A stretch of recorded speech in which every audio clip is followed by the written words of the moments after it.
All right, it looks like we are live. Yay! As you may be able to tell from the title, we're going to be covering anime heads from any angle today. Similar to our last stream, but it's going to be a little bit more organized, a little bit more in-depth, probably. There's going to be like a process to it and stuff, so I actually wrote it down on here.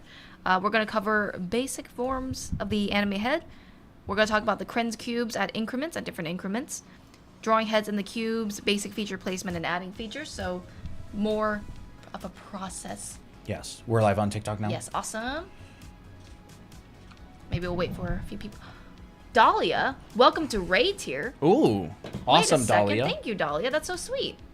Al Care Art. Hello. And start us hello. Hello, hello.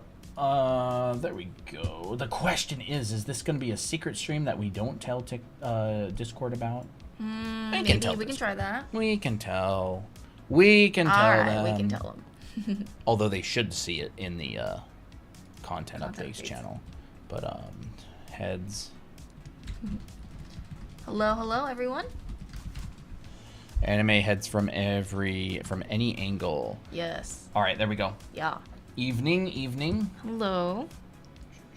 Maybe I'll doodle a little bit before we get started. Or unless you just want to start now. Whenever. I think I'm ready to start. All right. I'm pretty happy to start. Sure. So, new layer. Yes, Definitely. new Do layer. we want to chuck that in the corner? I'll check that in the I'd corner. merge all that. Okay. And then, like, chuck it in the corner. This. We'll move up. Like that. How is everybody doing tonight? Dahlia, B, Chumani, haha, what? Emo boy, leave me alone. Ghostly White. Ellie says, what brush is that called? You can get it for free on our profile or in the Discord server.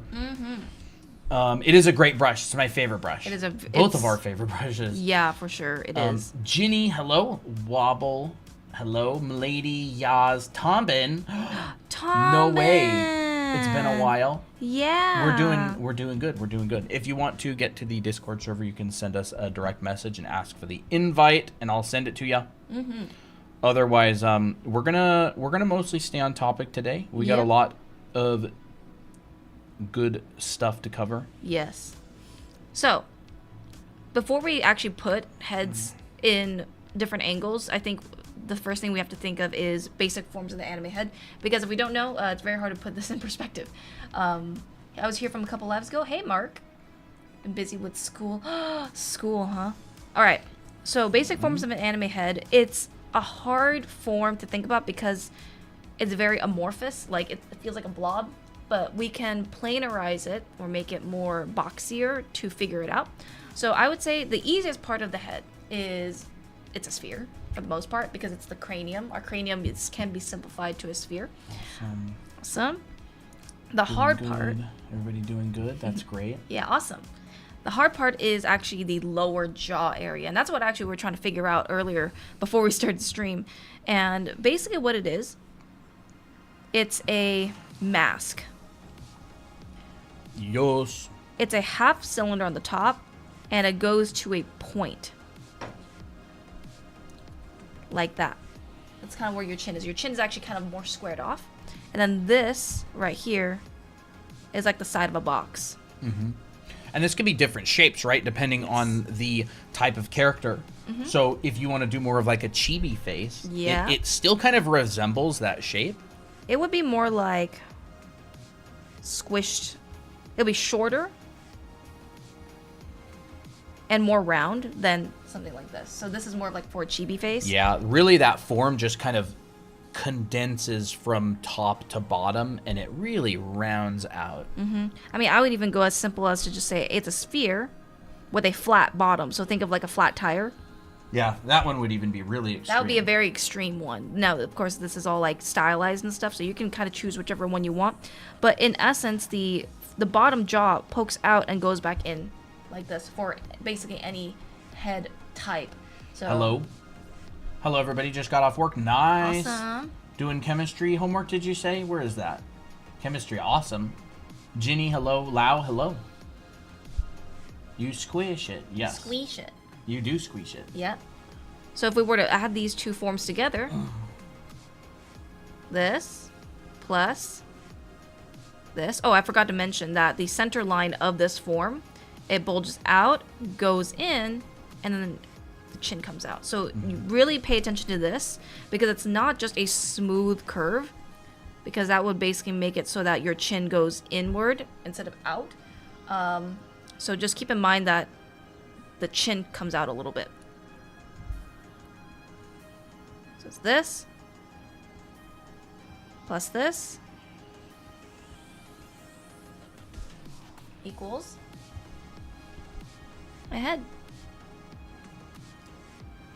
That's very much a male jaw. It is more of a male jaw, yes. Which I mean, we were drawing more like female characters, but I can definitely change this into more of a female character by making it shorter. I wouldn't. I would just simply add those two together. Okay. Maybe you can make like another breakdown. Sure, I'll make another breakdown. Because then it wouldn't really be that plus that equals that. Yeah, that's It'd true. be like 2 + 2 = 5. I know, it would really It's be like it's that. Close. It's close, but Chemistry. Gambate. You can do it. hey, there's a male head, Yo. more male, masculine head, and of course there's more to it, but this is a very simplified version. Mm-hmm. And this is enough to just kind of put things into perspective. So if you want to add the nose, you've used this as a center line, come out, go in, come out, go in. Ah, there's a nose. There you go. Yep. The 2 2s add up to 4 and get a bonus 1 to make 5. Yeah. Funny. Yep. Does mascots that's count as? really the basics of like an anime head, and that's pretty much most of the detail that we're going to be going in today. We're going to talk a little bit about placing the features later. Mm-hmm. But keeping this in mind, your center line is very important. Yes. Because it's going to change depending on what direction your character is actually facing. Yeah. I'll just wait for you to draw this then. Mm-hmm. And then this is the female version. You can see that if you compare the two, it's much softer and shorter. Mm-hmm. When did we add this song to the playlist? Dude? I don't know. You did that. And then nose comes after. Yes. Awesome. Mm-hmm. All right. Placing eyes later in the stream? Yes. Yes. So, something that's really important. I guess I can... you don't have to take your headphones out. Okay. I guess we'll switch. But Awesome. I'll go under you. So something that's really important is keeping in mind your center line. So we'll draw, a couple of spheres. Got to get back into practice. Oh, that's a nice one. We'll just draw like a couple of these forms, right? So we've got 3 circles here, and they're circles, but they're also spheres, right? Circles are 2-dimensional, spheres are 3-dimensional. How do we know what direction the sphere is facing? Well, we can put a point, and that is the center of the direction that it's facing. So let's just say we'll put a point, and we'll put a point. A little bit hard to see. Yeah. There you go. Right. Actually, how about this? I'm actually gonna stack these. Sure. I think it'll be better for Yeah. TikTok. So we will 1, 2, that didn't work. 3. We will stack. So that point represents the center of our sphere, right? And if we know anything about a sphere, it's that the cross section of a sphere is a circle, right? So if I go through the sphere and I can see through it, that cross section is going to look like a circle. So let's just go over that, go down there. There's that. I made it a little bit off, but it's fine for this. Good enough. Yeah, it's good enough. And there's that. So it's like a wireframe inside of it, right? And this cross section right here is going to be a perfect circle. So this edge, I kind of popped into the microphone, I think. That edge right here is this edge right here. I kind of drew it out of frame, right? That edge right there is this edge right here. right? That center line going around it. And now pay a lot of attention to this distance. There's one side. See that? Wow. See that distance right there? That's very important. That determines your orientation. So if you go over here, you'll see that the distance is actually even more. It's almost like a 10%, right? Wow. This is like 25%. This is like 10%. This means it's almost entirely rotated to the side. To the side. So if I put my other line right here, so this is almost like a quarter of a slice. It basically just looks like, you know, maybe like this. How do these look anyways? Kind of like that. Orange slice? Yeah. Right? It's like a 25% of my slice. It's actually this one up here. Let me move that. 25%. I have this slice here. And now if you want to be able to draw anime heads at any angle, it's important to practice getting these correct, or else it's going to be off in perspective. It's not going to feel quite right. Mm-hmm. How often do we do these streams? Relatively often. Why did y'all go live? We felt like it. Why not? Mm-hmm. Will you guys be placing dies later? Yes. They go live randomly sometimes. Yeah. Mm-hmm. Isn't that the Loomis method pretty much? No, the Loomis method is like a specific process. Like most people, like for example, right? This is the Asaro head. He has absolutely nothing to do with Andrew Loomis, but it still breaks down the planes of the head. Kind of similarly, but in kind of a similar way. This is an Asaro head, A-S-A-R-O. This one's like really reflective. Can you look under the on that in that little basket down there? Yeah. It's just right on the edge of that. Yeah, there we go. Thank you. So here's an Asaro head. Made by John Asaro. This is just a little baby version of it. You know, funny enough, didn't Robert Lemler say he studied with Asaro? Did he? I think so. He knows about him. But anyways, right. So no, like Loomis method is just one way of breaking down the head, but pretty much every method gets a good result. So whatever you feel like doing. Mm-hmm. Do we like the Loomis method? I personally don't use it.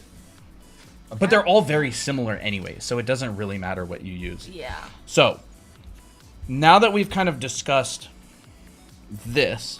Oh, yeah, and I did want to say, like, if you're drawing an anime head, what I would do is once you have this center line, you can just drag down.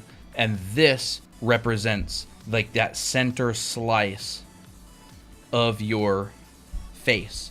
And so, then when you put this chunk on it right here, it essentially, goes like this. Jenny says, I use the Draw Anime Academy method. That's funny, right? It's like that. And if you can draw this shape on it, which is kind of like this mask, you could pretty much draw this head from any angle, even the front angle, right? Because it's just going to be that mask. And I would really practice drawing this a bunch of times. I know I should practice it more times, right? And that mask is kind of just like that from the front, that from the side, and just practice bringing a line down. I'm going to kind of run into this other one here, so I'll pull this up a little bit. There we go. Right? Then we've got this shape. This shape. Yeah. Got a few questions. So should mid guideline be the height of the eyes, or is it always meant for the brows? Not necessarily. I think it just depends on like the proportions of the head, like the character that you're drawing. Sometimes, like a lot of time, the middle guideline will be more of like just a rough placement of perhaps the eyes or the brow. It just depends on what you want to use. Yeah. Like the eyes don't have to be in a particular spot. No. Like, you can put them a little bit lower. Mm-hmm. You can put them a little bit higher. Like it's just kind of a rough estimate. Like it's kind of up to you, but generally speaking, people put them in the middle. Mm-hmm. Actually, funny enough, for anime style, people usually put them below the middle. Yeah. Because the cranium tends to be really big. But we're going to talk about eyes later. So now comes the part that everybody hates, but it's actually really important, which is drawing your boxes from different angles. So this actually is going to get into incremental measurements, right? Krenz cubes at different angles. So as we've talked about in past live streams, and this is actually why I'm doing this part, rotating a box. I need my Rubik's Cube. Yes, here you go. So we've got this box here, right? This is a Rubik's Cube. And what we're going to do is we're going to draw this and we're going to rotate it around. We're going to rotate it to the left like that. We're going to rotate it to the right. We're going to rotate a little bit up and down. We're not going to do the full rotation right now. We're just going to do a couple of them. But basically, front view is a square. I'll actually have to draw this quite a bit bigger, won't I? Because if we're going to end up adding heads to it, maybe we'll do like that. Okay. Front view, square. Side view, or I guess I should say like a 3-to-1. So what we're going to do is we're going to take a measurement, and we're going to make a line. Do you want to put down another layer? And we're going to split this into quarters. Do we want to? Sure. Probably be better. What do I... Cut and paste. Cut and paste. There we go. All right. We're going to split that into 4 pieces. And then this is actually going to be our measurement, right? So we're going to see 3 parts of the front and 1 part of the side. And so this will be the edge. It's literally going to just look like this. Like that, right? 1 part of this side here. 3 parts of this side here. And then we're going to come down here. And since this is in perspective, that will go back to a vanishing point. This will go back to a vanishing point. Thanks, Tori, for the heart meat. And this would actually be 2-point perspective. But we're not actually going to talk about perspective too much here. We're just going to talk about the rotating this box a bit, right? So there's front view, which if you could see through this, it would actually kind of look like this. This would be actually 1-point perspective.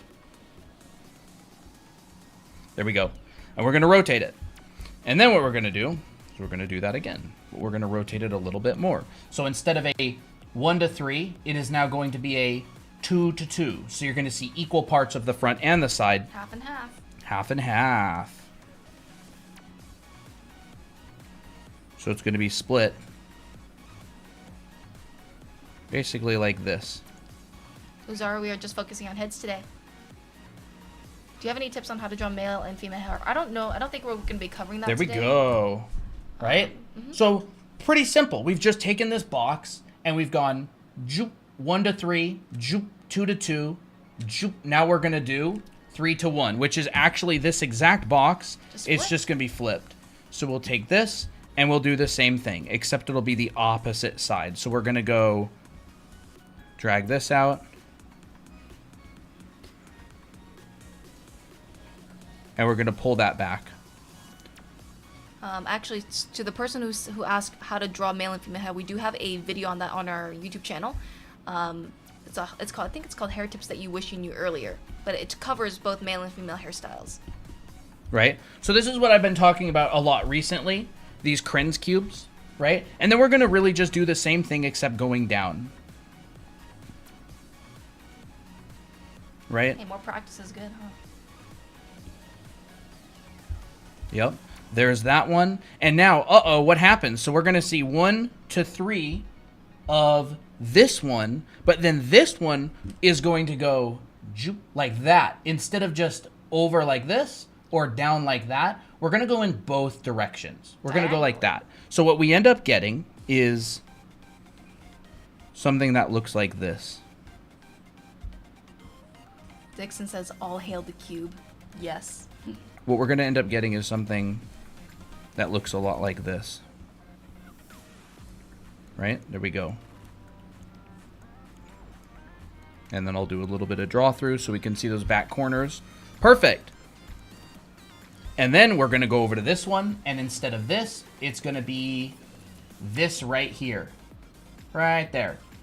And you see that shape on the very top? It's kind of like a little diamond. So squished diamond. we basically get this little squished diamond on the top. And then we get, let's see, we get this.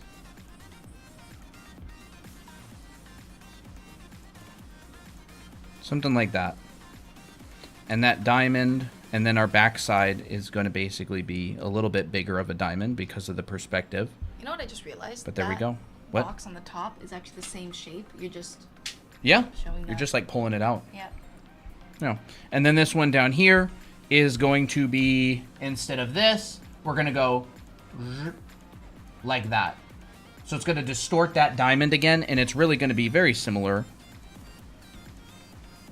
Applejack has arrived in his box. Okay, you're not allowed to go up here. My coffee. Kitty, I think I'd rather you stay in that box. Sorry, 1 second. Alright. No. So there we go. And then we can go ahead and just draw in that ghosted in. Fix that a little bit. Pull that in. And there we go. So we've basically taken this box and we've rotated it to the, let me show so TikTok can see. Front, we've rotated it, and then we've rotated it down, and we've rotated it. And this will continue going, right? That, and then there will be the 50-50, and it'll rotate like that, and then there will be the 3-to-1, and it'll be like that. And if you want to see that, we have some videos on it in the past. This is what it looks like. We have past live streams on it. I actually have a YouTube video on it called...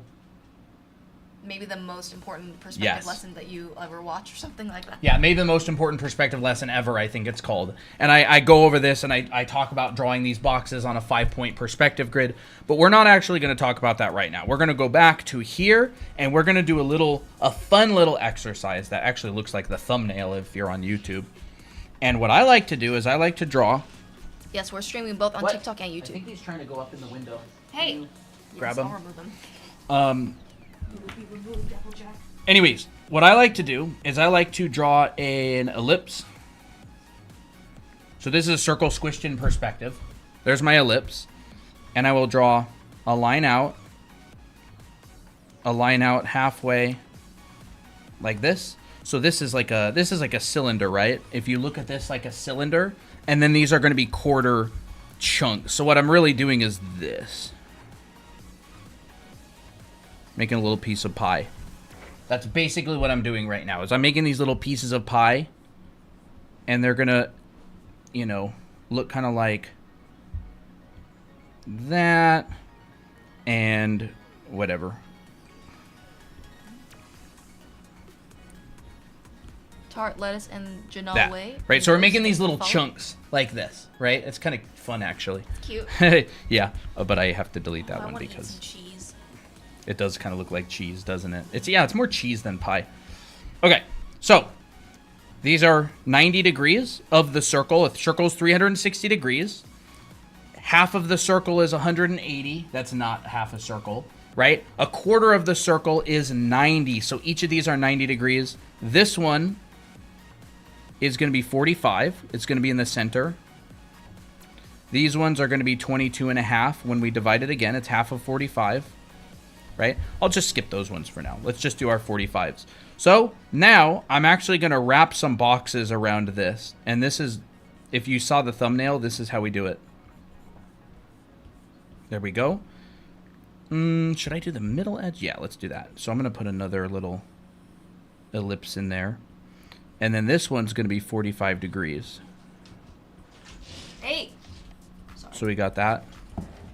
The cat is absolutely determined to climb up the window. And now he's complaining that we don't let him. No. You're not supposed to be here. No. Right, so we'll draw some of this. Like that. So I'm kind of rotating these boxes around this center point. What's a YouTube channel name? It is Draw Anime Academy, same name. Right? And then we can actually come down a little bit. And I can rotate this box down a little bit more. Like this.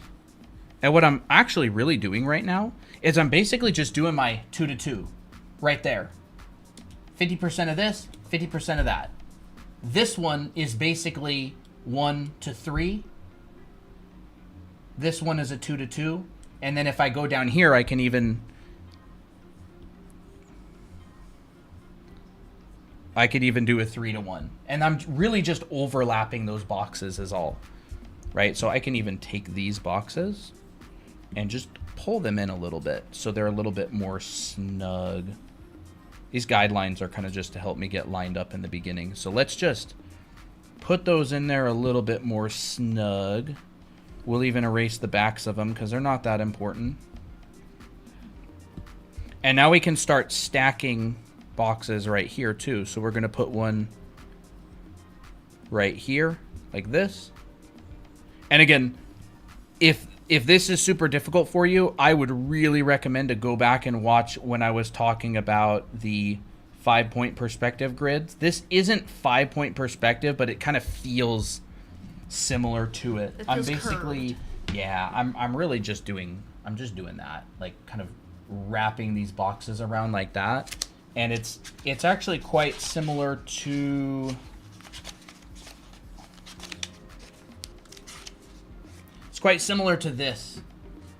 this sort of thing right there.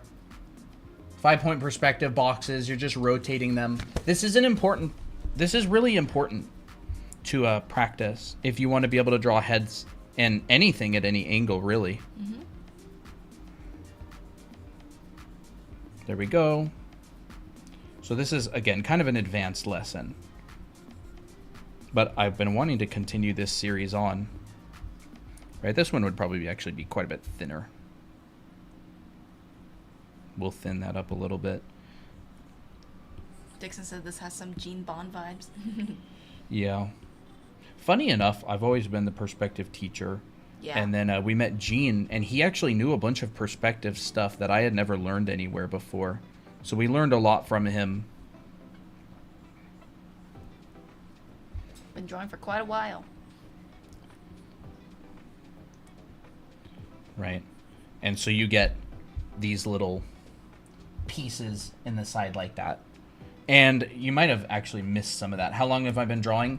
I started working professionally in 2016.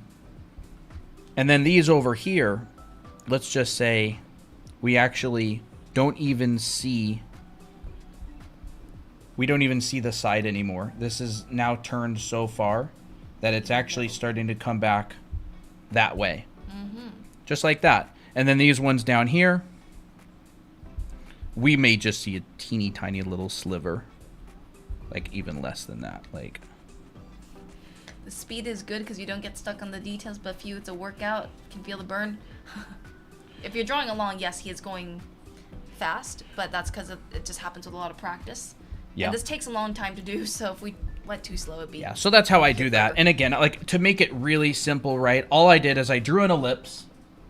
I'll make that a little bit darker so you can see. I just drew an ellipse like this, and I pulled some lines across it and out like this. I've split that pie into multiple pieces, and I really just drew a box going, like, kind of following along this edge. So there's my 2-to-2, like I drew right here.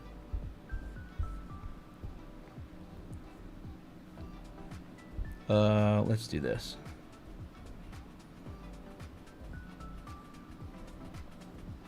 There's one there. This is not my vanishing point. This is just where I'm radiating these boxes from. Right? And then over here, I got that one. And over here, I've got that one. And I'm lining them up so I can overlap them. Like, I really want this going on right here. And I really want this going on right here on this edge. And I'm not drawing the back. Like, if I were drawing the back, it would be something like that.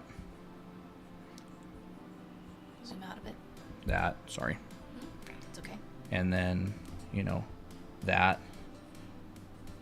I've seen y'all on my FYP and never entered in. Y'all content is awesome. Thank you. So my horizon line is probably more somewhere up here.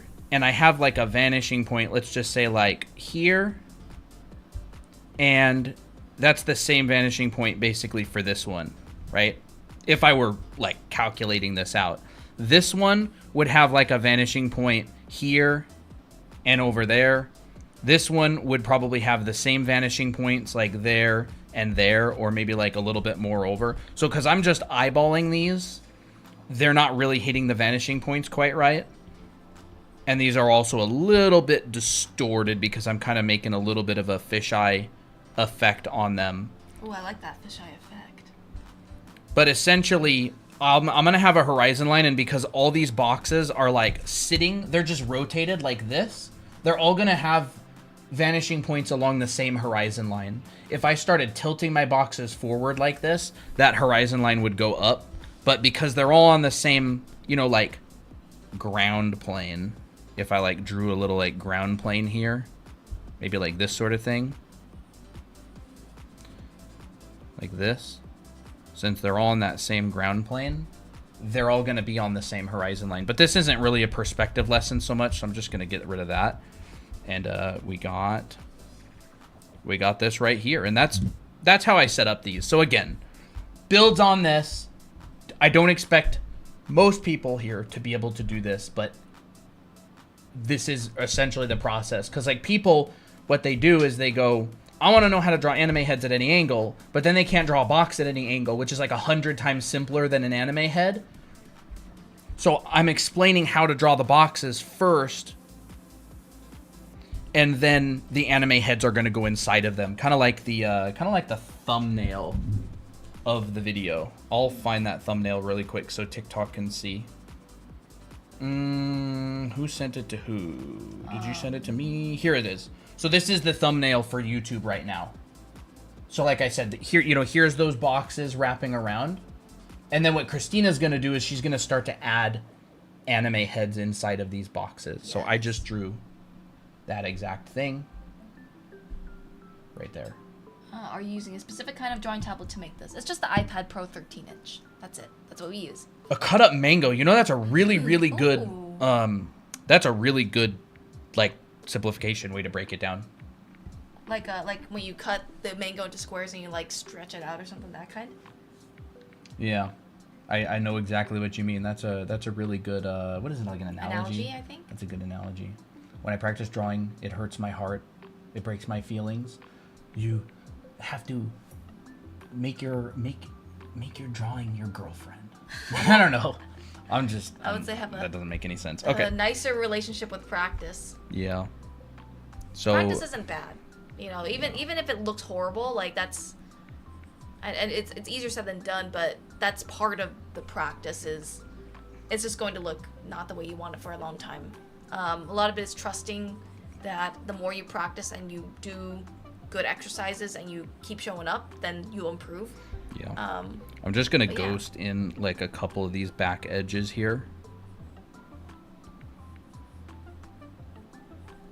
just to make it a little bit more easy to see. So this, there.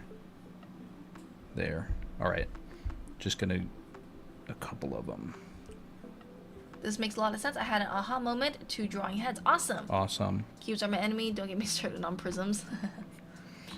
Well, prism is just a cube, but it's just goes to one point. Yeah, cubes prisms aren't too bad. They're basically just a cube, with the like top pyramid, pinched. Yeah. And then you just grab that over to the other side. Like every one of these could become a prism relatively easily. You just find the center, and you just grab move it up. It's like a little tent. Like that. Yeah. It's like a cute little tent. Yeah, it'd be like a little tent. You just find the center point, and you'd pull it to all those back corners. So there's that one. It'd be essentially be like that. That would kind of be a cool drawing to do, honestly. Yeah. But if your boxes are right, the prisms are pretty straightforward. It's just the center. So going back to this over here, remember how I was saying that the circle has these center points, right? The sphere has these center points. Well, that's going to be important because we're going to want the center of the sphere in these boxes, right, to match the center going that way. And then we're going to want to keep that, consistent. Actually, an anime head kind of looks like chunk. It's like a sphere with a chunk cut out of it. Look at this. You know, it kind of does. It kind of does. That's wild, dude. Wait a second. I'm kind of cooking onto something, but it's like a little bit round. An art teacher I had said, don't get married / attached to the product when you're practicing. Yeah, like there's this concept of every drawing is a throwaway drawing. Like you don't get overly attached to it. That's really good advice, I would say. Awesome, Almond. Does the center line of a box follow Venusa point? You mean vanishing point? Yeah. I mean, if I drew like the center line of this box here, yeah, these would all go to the same vanishing point. And these would all go to the same vanishing point, if that's what you mean. And this would go back to that vanishing point. So yeah, it would. If that's what you meant. So anyways, Christina, do you want to take back over again? Yes. And maybe use some of these boxes. These are actually kind of cute. I kind of like drawing these things. But add some holes in it so it looks like cheese.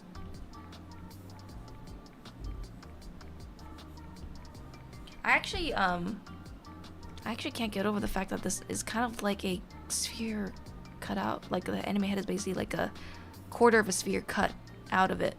It's actually kind of interesting. I kind of liked the idea that this was I like the pie. idea. Oh yeah. You want to make it into pie instead? No, I'm already committed. See, if I wanted to turn this into cheese, I would focus a lot on the silhouette of these. They say it looks like a cake. Kind of does look like. Yeah, it kind of did look like a cake. cake. We should get a cake sometime. Yeah, that'd be sick. That'd be absolutely sick. Your fastest way to make this look like cheese is to break up that silhouette a bit and then add a couple holes here and there. Yeah. And then you can... I would say, like, cheese is the only kind of quote-unquote trypophobia that's actually acceptable. Because at least the holes don't look horrible. You know, this is good practice as well to do this Yeah. kind of thing. Yeah. But anyways, all right, Christina, you can take over. Awesome. It's a cheesecake. Cheesecake. Yummy. It's I need to go under you. yes, you do. There we go. Like a little dance.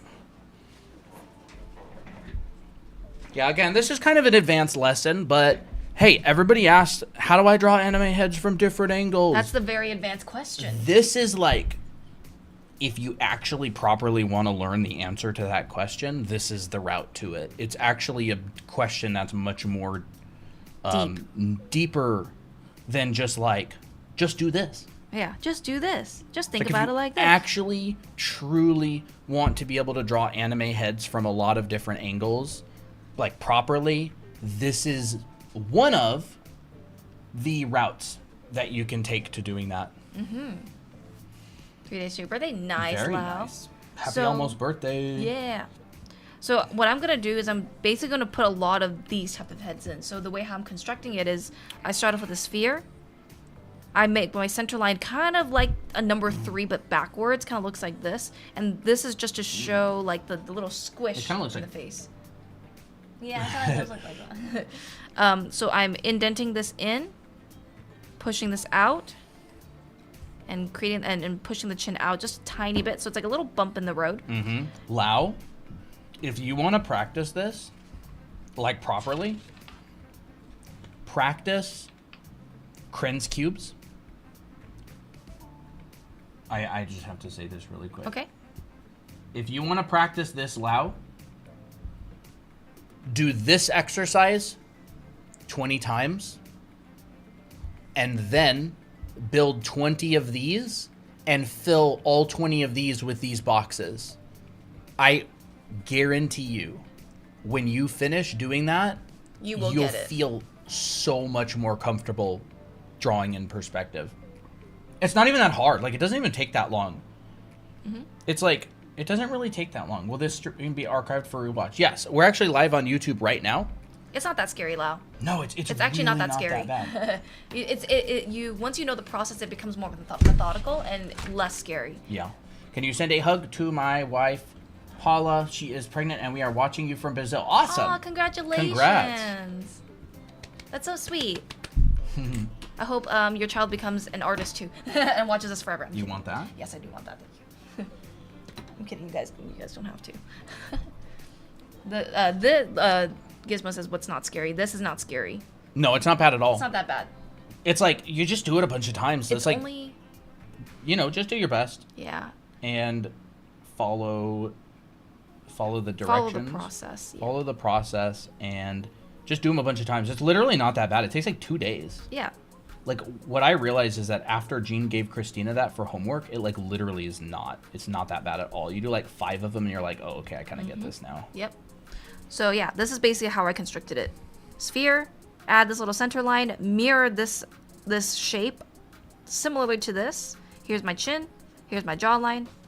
That's it. Yep. So this is just something super simple. Yeah. I'm gonna add another layer because I don't want to ruin this drawing. And I'll actually make this layer a little bit softer. There we go. This is not geared towards just being able to draw anime heads. See, the thing with the Loomis method is, first off, it uses the same skill set as this. Like, you have to be able to draw in perspective to use the Loomis method in the first place. Like, it's all 3D form drawing. So you can use the Loomis method for sure, but if you can't draw a box, you can't use the Loomis method because it's all in perspective in the first place. Yeah. And secondly, if you want to be able to draw like advanced perspective stuff, like even like this thing that I've been working on lately that I haven't been working on as much. If you want to be able to draw this kind of thing, like you got to learn how to draw boxes. Like you have to learn how to draw boxes because most things, number one, they are a box or a form of a box. And number two, if you can't draw a box, you can't draw complicated things. Yeah. Boxes are like simpler than more complicated stuff. Ginny asked, would you recommend it doing it on digital or traditional? Either or. It doesn't matter. I'll, I literally do so many of these digitally and traditionally. Right? I was just going through some of this. Like, I do a lot of these both methods, right? Like, fisheye perspective grids, traditionally with pencil and paper. Here's another one. This is actually from that video that's on our YouTube channel called maybe the most important perspective lesson ever. I actually drew this whole thing live, traditionally, and then also digitally. If you want to get good at drawing traditionally and digitally, just practice both. Yep. Practice both. Try it. So notice that in this one, I move my center line over to the side. I'm kind of mirroring this this box here.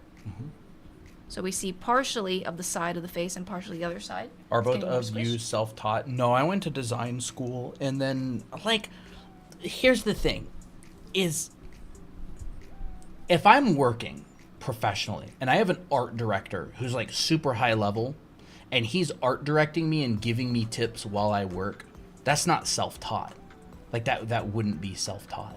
Because like a lot of the stuff I learned on the job while working, especially like a lot of design stuff. No, like I don't, like nobody's really self-taught. Like it's not like a thing. I guess it depends on your definition of it. Like it doesn't offend me or upset me or anything. Like I just think it's kind of interesting. Like if you've ever looked at an image and learned something from it, like you're no longer self-taught. I guess they think they mean no formal training. Yeah, like formal training. Well, the world is interesting because there's so much informal training nowadays. Like you can learn anything on YouTube. It's like, do you consider YouTube self-taught? It's like, what about if you didn't go to art school, but someone uploaded the actual lessons from the art school on YouTube and then you watched them? Are you self-taught now? It's kind of interesting. So here, this is basically nearly a side view. So my center line is going all the way to the side, and we only see a very, very, very, very tiny sliver of this, but I'm now pushing the nose out more. And so now here is where we can see more of the side view coming to play, and this is the complete side view right here. So something very, very simple. No features yet, just basic forms. Yeah.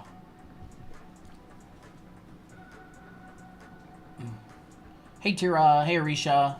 So I want to take a second to thank you guys for making these videos. Awesome. Yeah, that's what homework is for. Look for it. You do the homework a bunch of times. Things only really click when you do the homework. Yeah. Like you don't.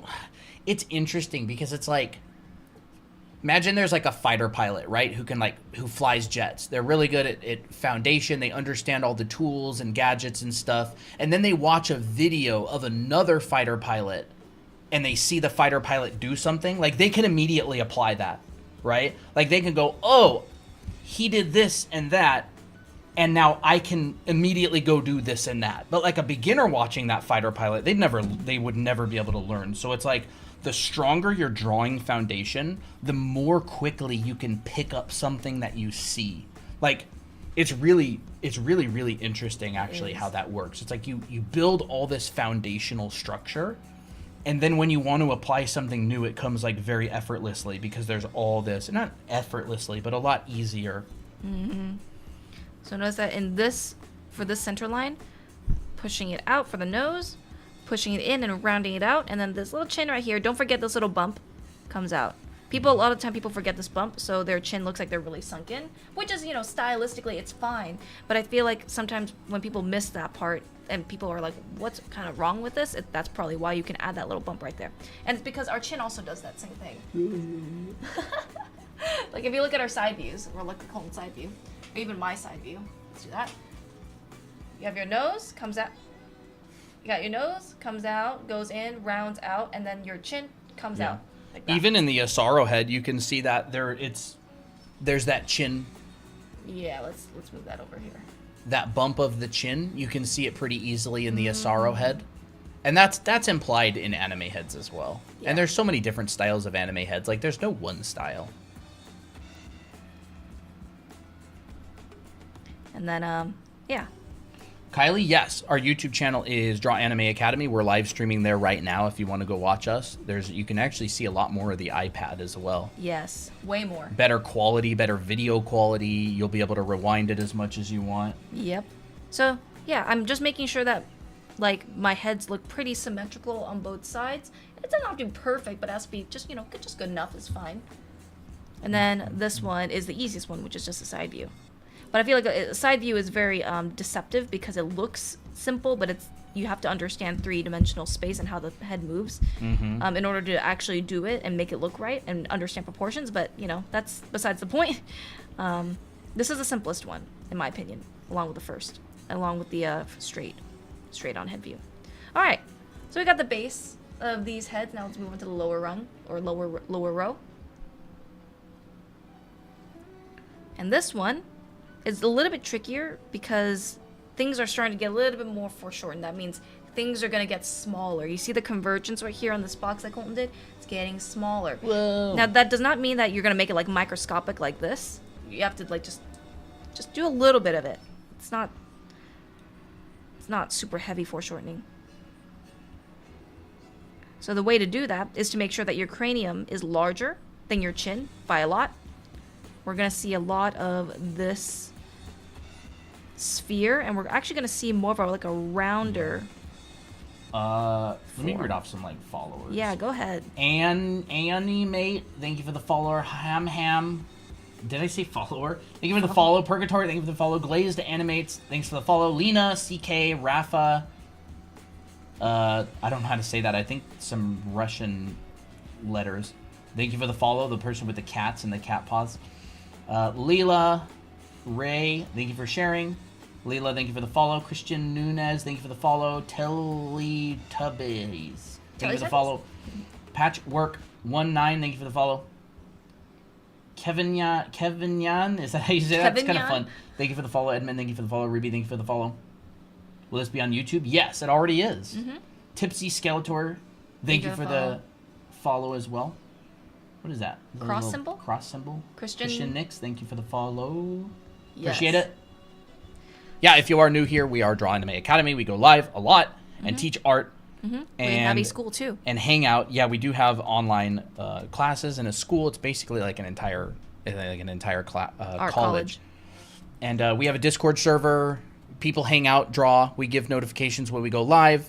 You can share your art. You can hang out with people in the voice channels and draw together. A bunch of people are working on Art Fight these days. If you want to join that, you can direct message us on TikTok and ask for the invite. Otherwise, there's a little linky in our bio. You can find the invite there as well. Let me go copy that invite again. But yeah, we're also live streaming on YouTube. A bunch of people on YouTube right now. 46 people. Wow. Welcome. And anyone new here, yeah, welcome everybody. So if you're on YouTube, you can go to the linky on the description and find the invite to the Discord server on there as well. Yes, invite for the college. Lena, if you want to DM us, I can send you the linky for that. For the Discord or for the college? Invite for the college or is it the Discord? College. No. Oh, college. oh, okay. Yeah. Oh, okay. Yo, just came from TikTok. Awesome. Awesome. Thanks for this content. Awesome. Side view looks like my cat. Yeah, a lot of time people will say the anime characters look like cats from a side view, which they're not wrong.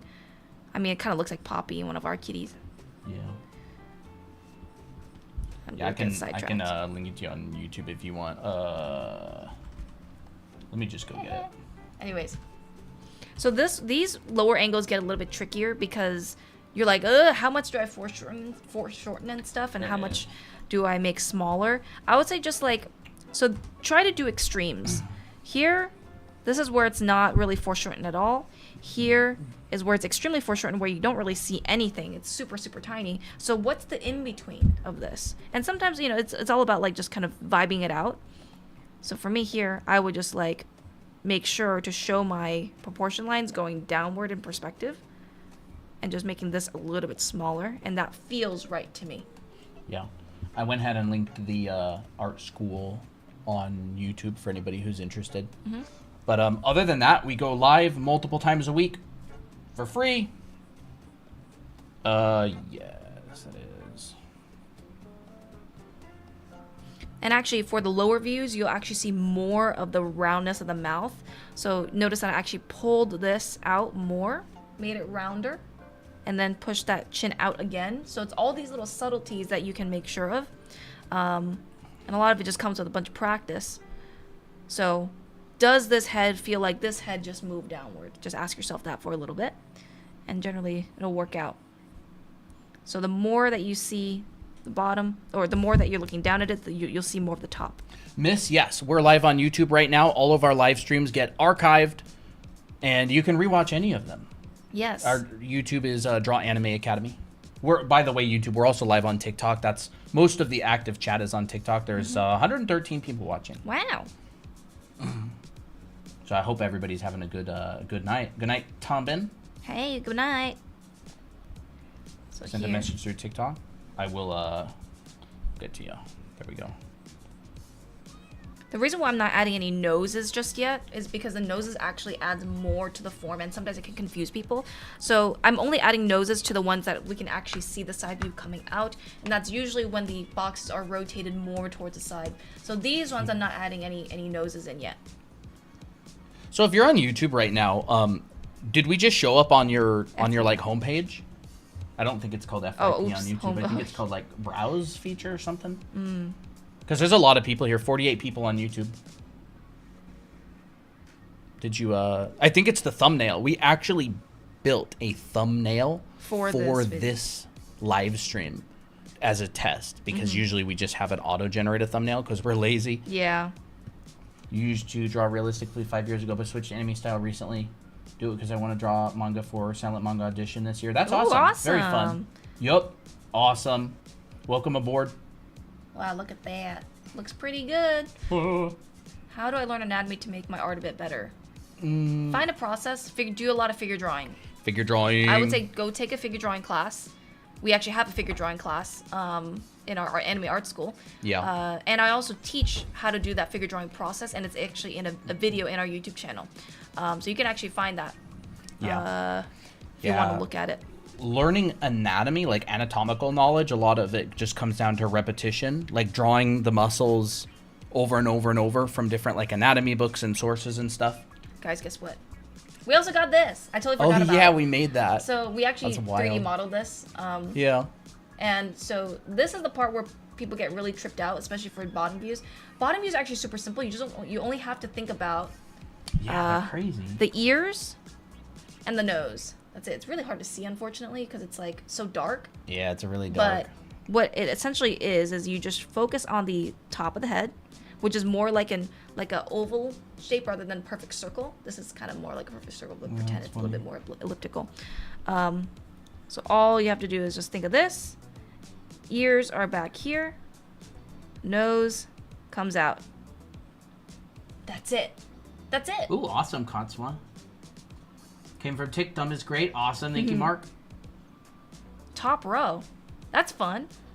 Okay, do you have any tips for line art? Yeah, I mean, lines don't really exist in real life. They're kind of like an interpreted design. So you can do line art a bunch of different ways and it'll work. Line art is really, as with all art, is really just about directing attention. Like, where do you want people to look? And you have different tools to direct people's attention, like contrast, contrast of shape, like straight lines versus a curved line. Like if you have a bunch of straight lines and one curved line, people will tend to look at the curved line because it's the odd one out. Yeah. If you have a bunch of thin lines and one thick one, people will look at the thick one because it's the odd one out. So line art, as with most art, has to do with contrast. Where do you want people to look? That's kind of like my nutshell. Again, like there's really no way to go, do this type of line art, because then there's a really successful artist who does the opposite. Yeah. It's very difficult to tell you what to do because there's so many successful ways to do something that are almost opposites. Yeah. So this, for what I did for this head view right here is I drew a sphere. So it looks like this. Let me see. I'll do that again so everyone can see. I drew a sphere. I marked my top of my sphere. All I did was I took the sphere and I added a little sliver coming out. So that way we have this little squish. I drew a little point. So we can see that coming out. That's what I did. This is symbolizing the nose coming out and the jaw. Is that like the thing you drew earlier? Yeah, it's kind of cool, honestly. Yeah, draw I never one, even thought about draw that. one like this, Okay. like you did there. So what That's I kind did- of an interesting breakdown. What Colton's talking about is I drew a sphere and I took a quarter out of the sphere. So you know how like in science class, you got like the earth and then in order to see the core, they like take it out and then they put the core in there. Yeah, that kind of looks like that. This is basically an anime head in a very I kind of like that breakdown. condensed nutshell. Because if I were to take this form, actually I don't really like how I drew it, but I'll keep it on the side here.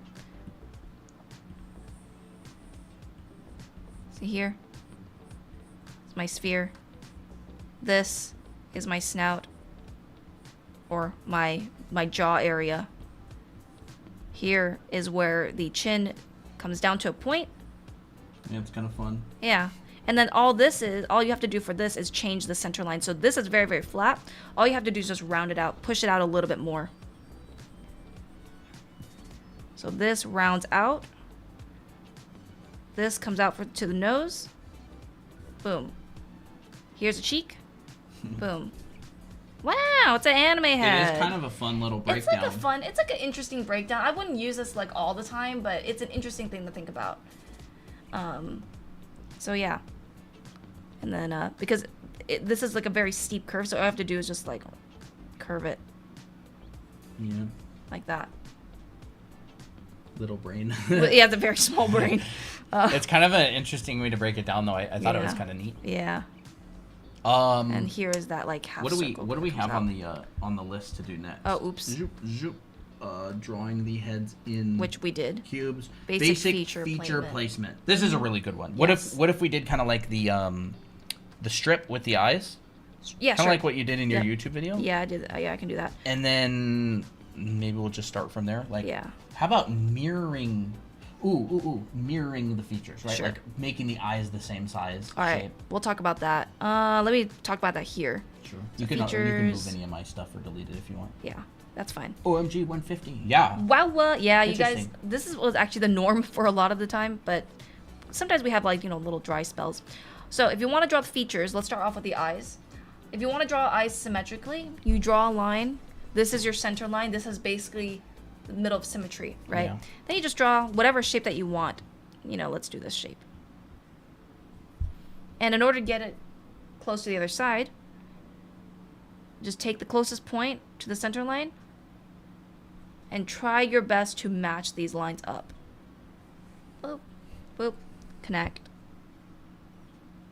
and I make sure to take the bottom of the eye, move it over to the other side, so that way it's more accurate. So these are how you would add guidelines to your drawing. This is not the most accurate, but it's good enough. You can always adjust things later, doesn't have to be perfect. Delish. And then what you would do is you would just basically turn this into an eye.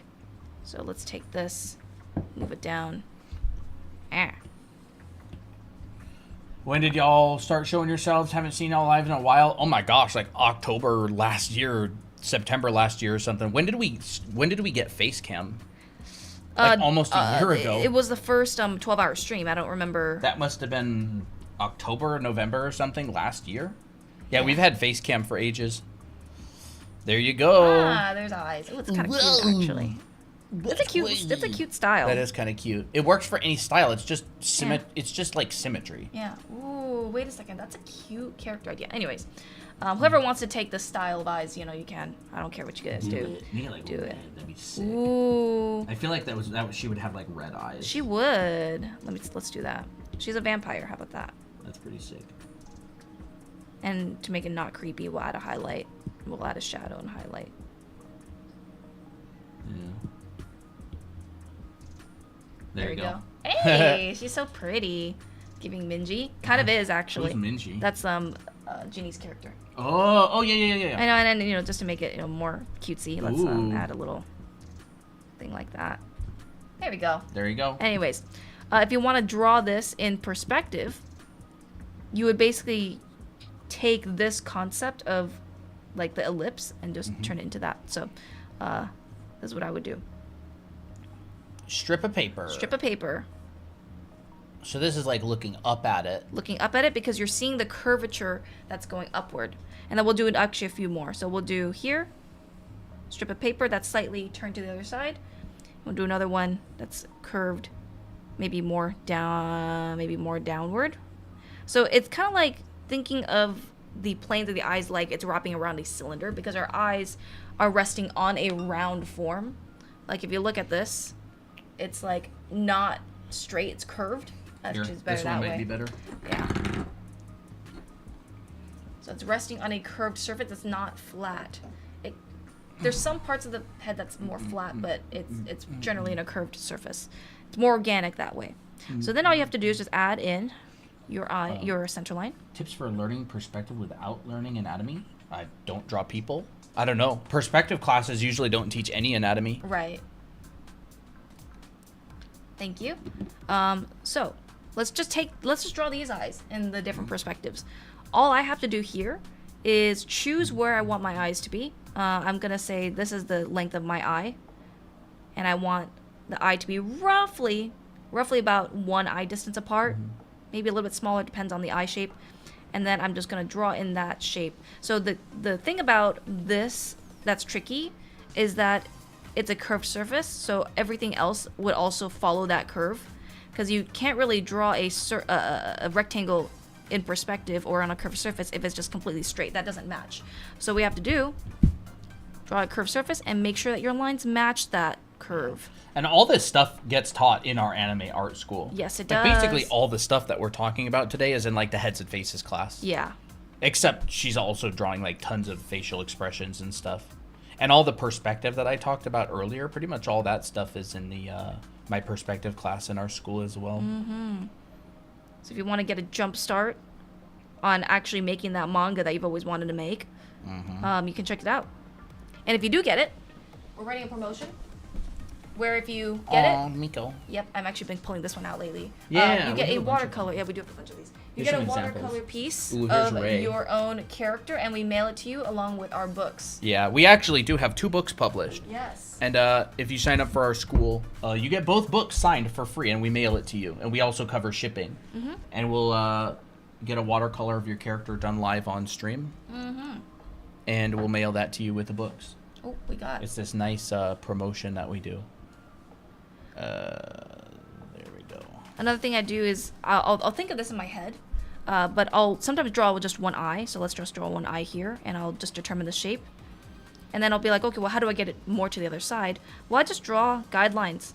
Curved guidelines. Curved guidelines. Like that. Yeah. Oh, I basically kind of estimate the distance between this and this. But since this is actually it's going away from us, this is actually going to be squished a little bit more. Yeah.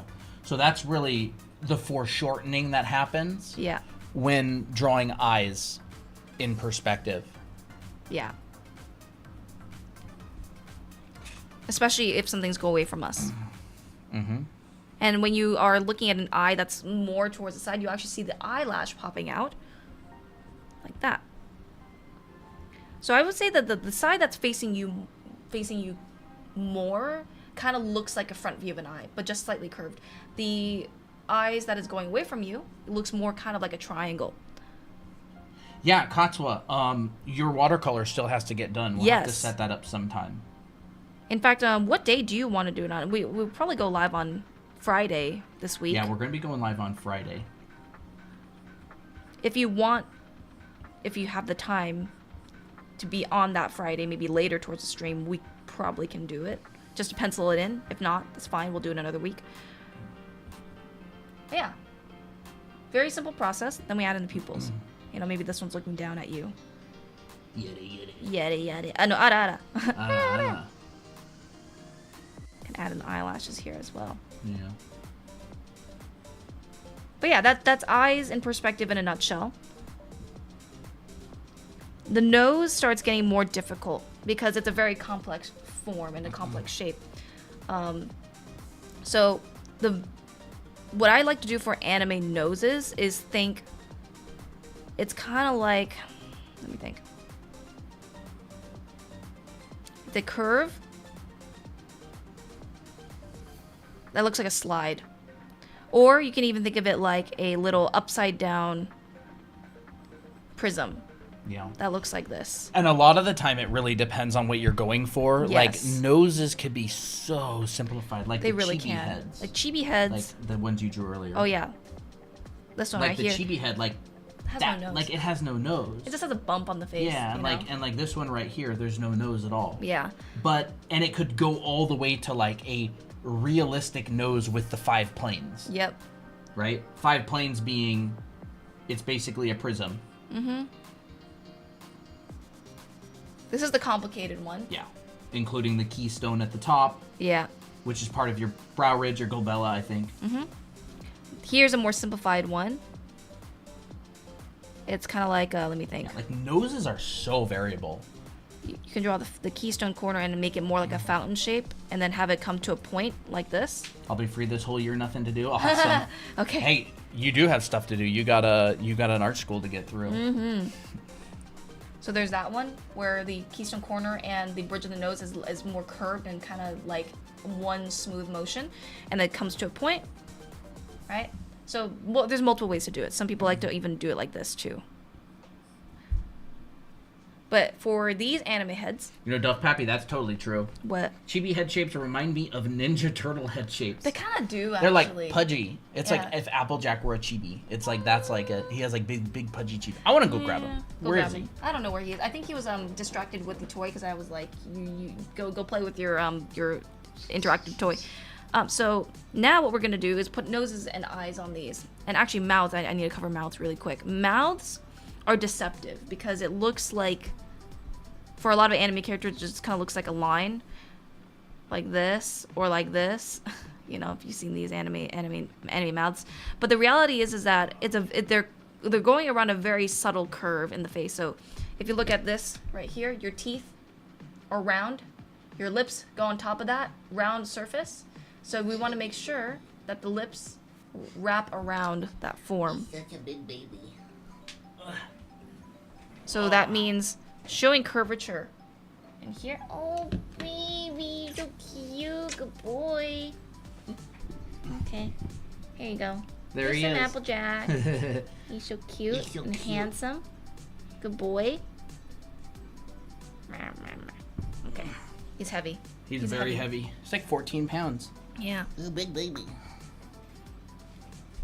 What a cutie. He is a cutie. He is a cutie. And lips also are can be really confusing because it also comes out from the mouth. From this form. So you basically go out, in, out, in. Looks like a little. Oh, that's so cute. Good boy. So it looks like a little 3. If you want to draw like really poofy lips, just really make sure you roll that around the form. So when we draw this onto these heads, we're gonna keep that in mind. Front view is the easiest because it's the flattest looking. It's not like you don't see a lot of depth, so a lot of the time you'll just see the nose just being like a little dot. And a lot of the time people will simplify noses like a dot because they're just trying to show a point in the face. So what people do is they'll draw the whole, like, this is what it looks like, right? But some artists, they'll keep this in mind. Let me use white. They'll keep this in mind, this form, and all they will do is like, oh, I'm just gonna put the dot right there.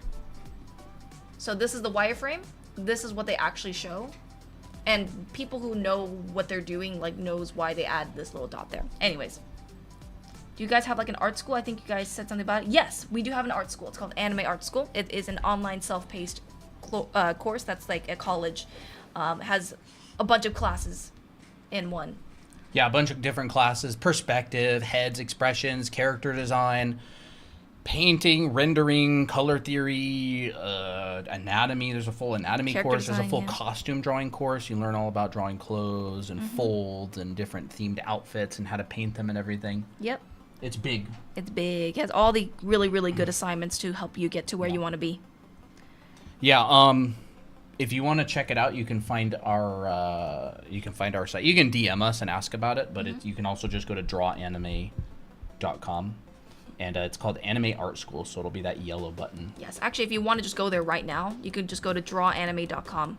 Yeah. A lot of the stuff that we talk about on streams, it's covered in depth in our classes. The lips? I missed the lips. Oh, it's like a little 3. Oh yeah. It's like It like is.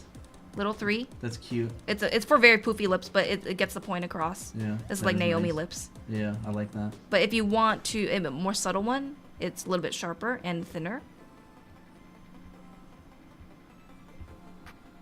Yeah, there we go. Still make sure that the bottom lip is usually rounder. This one's more like a flatter plane. This side is more round. Anyways. Yeah, I actually like that breakdown. How much does the classes cost? The full program, the 1-year program, is $497. And it's a lifetime. You get it for life, and you also get both of our books for free, signed, and watercolor drawing done live of your character mailed to you. Oh wait, so that weird rectangle in the middle of the head are for the eyes? Yeah, Huh? basically. This little strip right Oh, here that, yeah. is what I did in here.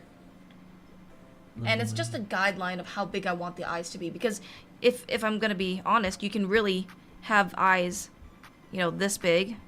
Totally fine. You can have eyes smaller, more rectangular, more angular, totally fine. It just depends on like how you want to stylize it. Yeah, we have not done a 12-hour stream in a long time. It's been quite a while. Maybe we'll do another one sometime. Yeah. Been very busy these days. Yeah. Got a lot of life happening. Especially with the kitties, classes, YouTube videos and stuff. But yeah. So I'm basically using that same concept of drawing the shapes, mirroring it to the other side, kind of slightly curving it, not too much, to the point where it looks like, the eyes are too far apart. And just making sure that the distance of the eyes is like roughly about 1 eye apart, maybe a little bit less. Whoa. What? She's got those eyes. She's got those bedroom eyes. A little bit, yeah. Here, this is where we're going to add the nose, and this is where things get a little bit more like, ooh, it's piecing together. So this is what it looks like without the nose. If I start adding the nose in here, it changes the form a little bit more. So now instead of this indent, and I'm on a different layer, I'm just gonna merge this. I hope I did this okay. Yeah, it's fine. Now, this comes out, and it's a more simpler form this time. Looks like that. See? Same shape. Wow, we got a lot of followers. Oh my gosh. Mushmallow, that's a great name. I love that. Thank you for the follow, Sky. Thank you for the follow, Ribbon. Thank you for the follow, Hope in No Chan. Thank you for the follow, Saltwater Art. That's a fun name. Thank I like you for the follow. that. Yeah.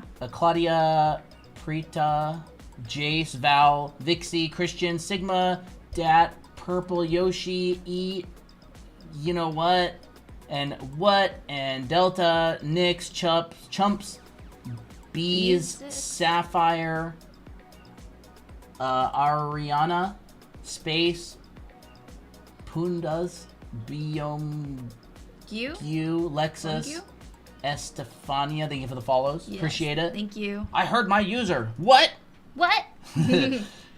Yes, he said my name right. Nyx. Was that it? We had a user in the past with their with a username of Nyx. Well, I remember Nyx from not Genshin, from Fire Emblem. So that's how I'm thinking of it. Yeah. What do people call it? Nikes? Yeah. 8970. It's all good. We go live for free all the time. Hang out. Yep. And we also have a YouTube channel that we post content like this for free. So, you know, that's another thing too. Lot of YouTube stuff. Yep. And this live stream, man, this is such a sick live stream. Honestly, we've been live for about an hour and 15 minutes. And we went all the way through, just as like a recap, honestly. Yeah, it really, it's just a recap of No, I mean like streams. as a recap. Oh, yeah. We went all the way through the basics of anime head forms, the basics of Kren's cubes, and drawing boxes at different angles, like this sort of thing, and then that sort of thing. Like everything is in this live stream, so if you just got here, if you've only been here for a little bit, this stream is on our YouTube channel. It is all archived forever. You can rewatch it as many times as you want. Our YouTube channel is Draw Anime Academy, same name as our TikTok, and a lot of good streams on there. Do you guys have part-time access to the art school or not? Part-time access? No, it's full-time. I mean, it's self-paced, right? So if you buy it, you have it forever. You can go through it whenever you want. No Are You Guys Siblings comment yet. Nope, not yet. Thank you, Brianna. Hope you're doing good. So this is where you can start seeing that the eye is turning. You'll see actually for a eye that's turning more, you'll actually see this eyelid. Yeah. I don't draw anime, but feel like is somehow helping me understand perspective better. Yeah, I mean, anything that's in 3D space is in perspective. Anime's no exception. Are you brother and sister? Are you brother and sister? That's right. Well, there's that. Yep, we are. And we're married. I'm kidding, we're not brother and sister. And we're married. And we're married. No, we're not brother and sister. We're married. Ooh, who is going back there again? I feel like it's probably silly little 14-pounder Applejack. Hi, Brianna. How are you doing? How's the baby? How's Chris? You little sneaky. I see you going back. Oh, no. He's gone on the windowsill. He has gotten on the windowsill. Uh-oh. Well, it's just, if he stays there and he's not going to disrupt the blinds, then he can stay there. All right. So this is the trippy part. Now you're like, okay, well, how do I do this part? Well, the eye from a side view is actually more like a sphere, but you only just see like a wedge cut out of it. Because the eyelid goes around the sphere, and it kind of looks like a triangle. So that's what we're going to see. This eyelid comes out. We see the curvature of the actual eye. And then this eye is really, really constricted. So this is basically like just hiding right behind the nose right there. So this is a very, it's hard to get right because you're very tempted to like draw the same exact shape and try to fit it in there. But the reality is you just got to show that sphere. And he's being a butt, huh? I don't know. What is he doing? Where is he? I feel like when I watch tutorials and stuff, it's more like I'm copying what I see. He's like trapped. He's trapped? Oh no. I mean, he's not really trapped by a piece of paper. Yeah. I feel like when I watch tutorials and stuff, it's more like I'm copying what I see. Honestly, a lot of the time when it comes to drawing you are copying what you see for a very long time. Because that's really the only way that you can practice if you're just a beginner, like you're just copying. But I think like once you start getting more observational drawing, are you okay? You wanted to go in the window so bad. Yeah. The later part is instead of copying, trying to break it down and trying to break it down simply so that you're actually studying it and trying to understand it from a different perspective, rather than trying to like if you see me draw this and this, and you want to copy it, sometimes in your beginner brain, I shouldn't say beginner, but sometimes in the mindset of someone who doesn't draw a lot, it just looks like I'm drawing a few lines. But what I'm really drawing is, what I'm really seeing inside my head is this. Wrapping lines, this wireframe, how this wraps over to the other side. This is what people don't see. This is what people see. This is what people don't see. So what you're trying to do to not copy is to break it down and learn it, figure it out. Hopefully that makes sense. How do I get out of an art funk? I feel like I'm stuck when I'm learning a lot on anatomy. If you're stuck, that's not a bad thing. It's because learning anatomy is very hard. Yeah, we're doing basic feature placement. What's the difference between these two? Oh, actually, I was just only supposed to add in guidelines for the eyes and nose, but then I totally forgot. I actually started adding features, so I'm skipping a few steps. What brush? You could get the brush for absolutely 100,000% free in our Discord server. If you type !brush in any channel, the bot will give you the link. So, otherwise, you can get it on our profile. Before I actually add in any features on these heads, I'm going to cover a little bit on female head proportions.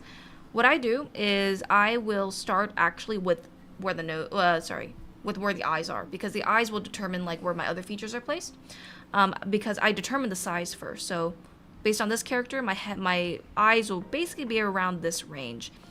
That looks good. !brush in the Discord server. If you want an invite to the Discord server, you can direct message us and ask for it, and I'll send it to you. Yes. Otherwise, you can also get the invite from our site, drawanime.com. You can just put it in your browser. You can find the brush there. You can find our classes there. You can find the Discord invite there. A lot of goodies. Yes, we do, chumps. What's up? Oh, very nice. Corbot, thank you. Love you guys so much. There are not many crazy all you care about is helping as much as possible. I totally agree with that. We really like teaching art. We do. We really like doing art. So here, I've determined this is about where I want my eyes to be. Everything else can follow that. So basically what that is here's my brow. Because I see this bump right here. That's generally where my brow ridge is at. Hold on, let me see here. This bump. Do you want this brow one? ridge? Yeah, I think that's better. Here's the brow ridge, and quickly after that is the eyes. Then I'll take my brow, take this length of my head, divide it in half. Here's where my nose is. Halfway between the bottom of the nose and the chin is the mouth. So that's like a rough estimate of where the features go. You can always change this depending on your head type. And so then we add it. Actually, let's do this on the other side here. So this is my eyes. Bye Katsua. Bye Katsua. Eyes. I'm kind of drawing that same band. Any tips, pen pressure on iPad? I'm not sure what you mean exactly, Sly Girl. But make sure you have an Apple Pencil that's compatible with your iPad. Yeah. And so notice that this is where things get a little bit awkward when it comes to drawing eyes and the sizing. So let's say you have a face right here. Here's your nose. Here's your mouth. If your eyes cover the entire face, it's like, okay, could probably work. It can, depending on your style. If you're from Singapore. Yeah. Can. What I find is that I want ample space for the eyebrows and ample space for the eyes, but I'm keeping it in the upper half of the head. And I'm making sure that it does not go past the nose. Anything that goes past the nose is like uncanny valley. Looks weird. So this is my limit. My limit is the bottom of my nose. Anything else is kind of free game. So I can make it this big. Dahlia with the 5 super chat on YouTube. You guys are amazing. Thank you for all you do. Everyone should buy Anime Art School. It's so helpful. Oh, thank you. Dahlia is a very diligent student. She's been practicing really hard for a long time. Yep. And she's in our live classes and stuff as well. What app?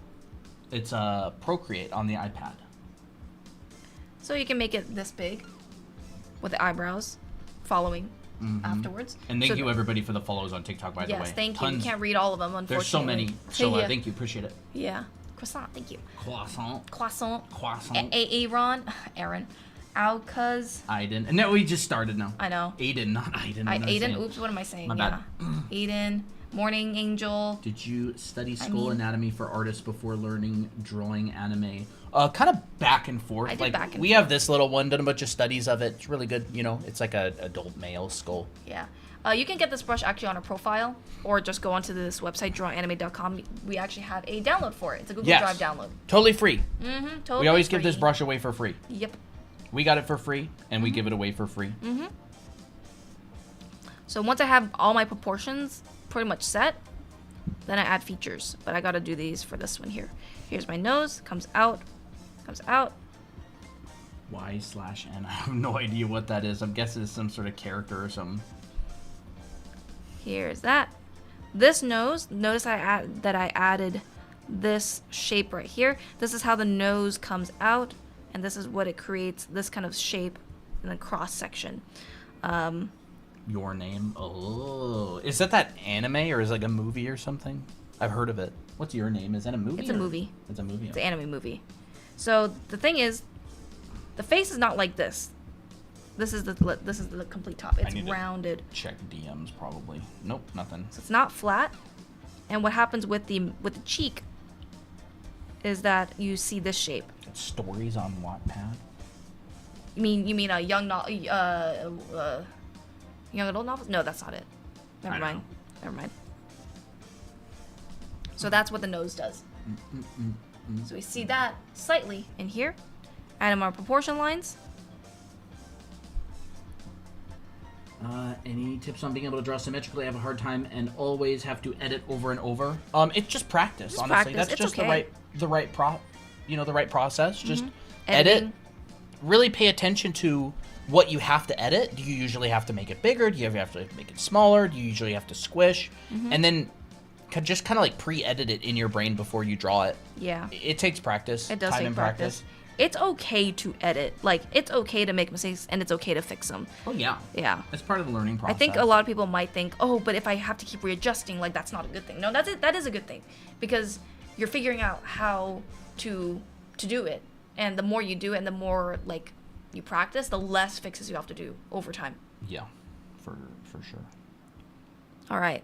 So, we got proportions in here. Now we basically just have to draw the features on top.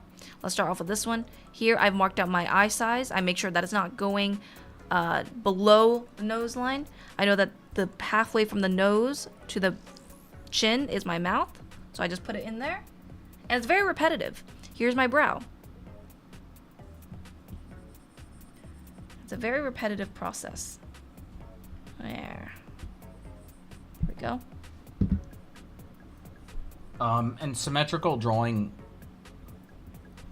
measure. I think Christina talked about it a little bit earlier on stream, like measuring. Can you find where you talked about measuring. Bottom right. Oh. There we go. Yeah. Like, she kind of talked about doing guidelines and then doing it over a curved surface. And it really just comes down to practice and use guidelines. Measure.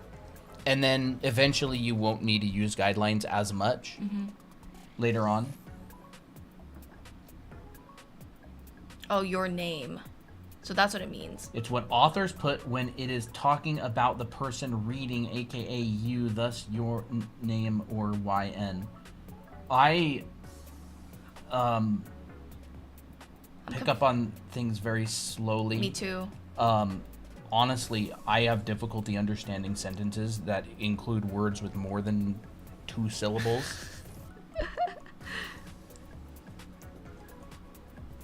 So another thing about... And what is this? Okay. Another thing about these eyes is that it doesn't go all the way to the ear. You got a problem there. You got very, very, very wide eyes. What is that? That was recycling. Oh, okay. Oh, it's already 9 a.m.? So it's not going to go again 9 yeah. p.m.? No, yeah, it's already 9 p.m. Sorry, 9 a.m. Time flies when, I don't know, anime heads. And what's happens when anime hits? I gotta speed up a little bit. So I'm making sure that there's enough space between the ear and the eye, because it goes back in space. If we actually look at our own eyes, there's a gap. And I'm just doing the same process, adding in the lashes. The lashes will always come out, especially in an angle like this, because it's a 3D. Am I able to use the brush on Ibis Paint? I do not believe so. I don't think so, unfortunately. It's an ABR file. It's an Adobe brush, so it'll work on Procreate. It will work in Photoshop, and it will work in Clip Studio Paint. Ibis, Krita, I do not believe it will work in. 2 p.m., 11 p.m., 12 a.m., 5 a.m. Because we mentioned 9 p.m. Yeah. It's funny. You guys are so funny. If you're in the chat, go ahead and let us know what time it is for you. Yep. So this is where people will make the mistake of putting the eye too close to the edge of the face, and it looks like this. Your eyes are actually set back. Quite a lot, yeah. Quite a lot. So you would actually place it behind. Bruh. 12 a.m., 12 a.m., 11 p.m., 11 a.m., 9 p.m., 12 a.m., midnight, 10 p.m., 9 p.m., 1 a.m., 11, 1, 6, 12, 9, That's 6. wild, guys. That's crazy. Thank you for spending your time with us. So unfortunately this is blocked, but the side view of an eye kind of looks like a triangle. 11. Think about the sphere. Mackie Doodle, hello. Mackie Doodle, hi. Tips for the seductive eye. You like seductive eyes. I do like seductive eyes. It's like you kind of have like this curve it's to it. an S curve. Yeah, You can go an S curve downward, so for more of like that like evil, sinister look, and add in the extra lashes, or you can go a little bit more like mature, like motherly kind, which is more of an upward facing curve. As long as you have the S curve. Yeah. They Can kind really of do got it. that like flick at the end too. Yeah, the flick. Like that. And also make it narrow, because the narrower it is, the more mature the eyes look. We actually talked about that in some of our TikToks. Actually, I should make a video on like different eye shapes and eye types. That'd be pretty sick. Yeah, you have that in your anime art school class, Yes, right? I do. Yeah. I do cover all these different eye types in our anime art school. Mm-hmm. So this, we put in features for all of these. Is there a video for heads? This is it. This is This it. is one of them. But yes, there is a video on how to draw heads, but not in this much depth. It's more like your basic front, side, and 3/4. Yeah. But I do want to make a video on this. Yeah. We're going through some various videos. I'm actually going to be making a video going through some of the Krenz cubes and boxes and stuff. So like the structure underneath of this, I don't know if you drew this on another layer or what. Nope. No, it all got merged. What? Did it all get merged? Really? Oh no. That's fine. Oh no. Yeah, Oh, I think that's unfortunately. happened like 4 streams in a row. It's because it's not named, and they all like get cluttered, unfortunately. Well, you'll see it on the live of what it looked like before. Dahlia What? sent 5 gifted memberships on YouTube. Duff Pappy, Wilt came in. I don't know how to say that. Ludin, Ships Are Wonderful, Miumi. You all got gifted memberships. Thank you. What's your role if she draws? I drew all the boxes that Yes. were that these heads went inside of. Yep. And he drew all these boxes, Yep. and And actually a some lot of of that these. stuff. Some of these. Another thing that he does is he manages chat, and he reads people's comments, because if it was just me, I would not be able to read any of I your respond comments. to. I do all the tech work. Although I've had a couple streams recently where I did the whole drawing for the whole stream. Mm-hmm. But I'm more the tech guy. Christina doesn't know how to run the stream. I don't. Nor does she want to. Yeah, it's not something that I'm into. So here, for these downward-facing angles, your nose and your mouth are way closer together now, because Y'all, it's that if foreshortening. you got a gifted sub, make sure you thank Dahlia. Duff Pappy, nice. About time a regular got a gifted sub. I know. YouTube like gives them at random, so a lot of the time, like the regulars don't get the gifted subs for some reason. So for these eyes, you'll actually see more curvature going downward or like this. So it actually gets more and more. So if you're looking at eyes from an above angle, you'll see more curvature facing up. But if you're looking down at it, you'll see the eyes facing downward like this. It's more intense of a curve. Been drawing for years and I've never been so informed. Awesome. Love to hear it. Love to hear it. You know, you should come to stream more often. Yeah. We like it. We like people. We like new people too. Who like learning. Are you going live tomorrow? I don't know. We'll see. Were we gonna message? Were we gonna? Robert Were we Lemon. gonna message him or email him back?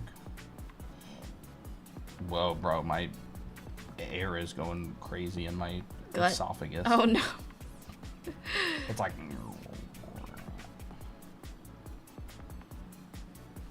I'm in a gifting mood right now. Oh, thank you. Thank you, Dahlia. So yeah, similar process. Just make sure that all the features are in the roughly correct space. Notice that now we see more of the top of this head, and the features are more constricted towards the bottom. Whereas in this one, not as much. All these have also overall downward curvature. So this and this downward curvature. I think my. Your thing What died? on earth? I think the keyboard died as I was typing. Oh. Like, that's crazy. I think chat probably heard that. That was us. Baloop, baloop. She looks like evil Miki. You can go to there. You can't find the brush download. So if you go to that link, it will be the green button. It says digital brush, Google Drive download. You just click it. And you can download it. Again, it is an ABR file. This is my laptop keyboard noise. Hey, I said it was us. Yeah, that's us. It is an ABR file, which means it's an Adobe brush, so it will work in Procreate, it'll work in Clip Studio, it'll work in Photoshop. I don't think it works in Krita or Ibis Paint. Anything that accepts Adobe brushes.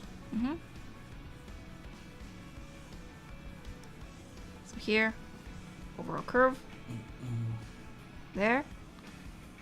So when you're moving the head downward, you're basically just shifting all these proportions and going like Tips like that. on sharp eyebrows. Just make them sharp. Like Sharp eyebrows. triangular shapes rather than Don't round them. don't round them. That's a rounded shape. This is a sharper shape. Works in Art Studio Pro. Awesome. Oh, cool. Is your book available digital? Book Volume 1 is. Book Volume 2 is not. Another thing about the eyebrow ridge is that the eyebrows actually get a little bit closer to your eyes the more you look down at them too. So it's just all these like little different subtleties that you can you need to observe and think about. But that comes with a lot of trial and error and also looking at how other artists, break it down. I feel like a lot of the time I won't really know how to draw these unless I saw how other artists are like, how they interpret it. And I actually made the mistake of putting this eye way too close to the edge of the face, so I'm going to move it back. There we go. Now it feels more like it makes more sense. And actually I need to make this lower too. Do you focus on drawing the eye outline before the iris normally? Funny enough, I usually draw the iris. He draws the iris. A lot of the time, I'll just draw the iris first. He'll go like this. For the most part, yeah. How do you mean the more you look down on them that they get closer? The features. Oh, they get squished because They get it's squished. foreshortened. Yeah. So like if you look at this right here.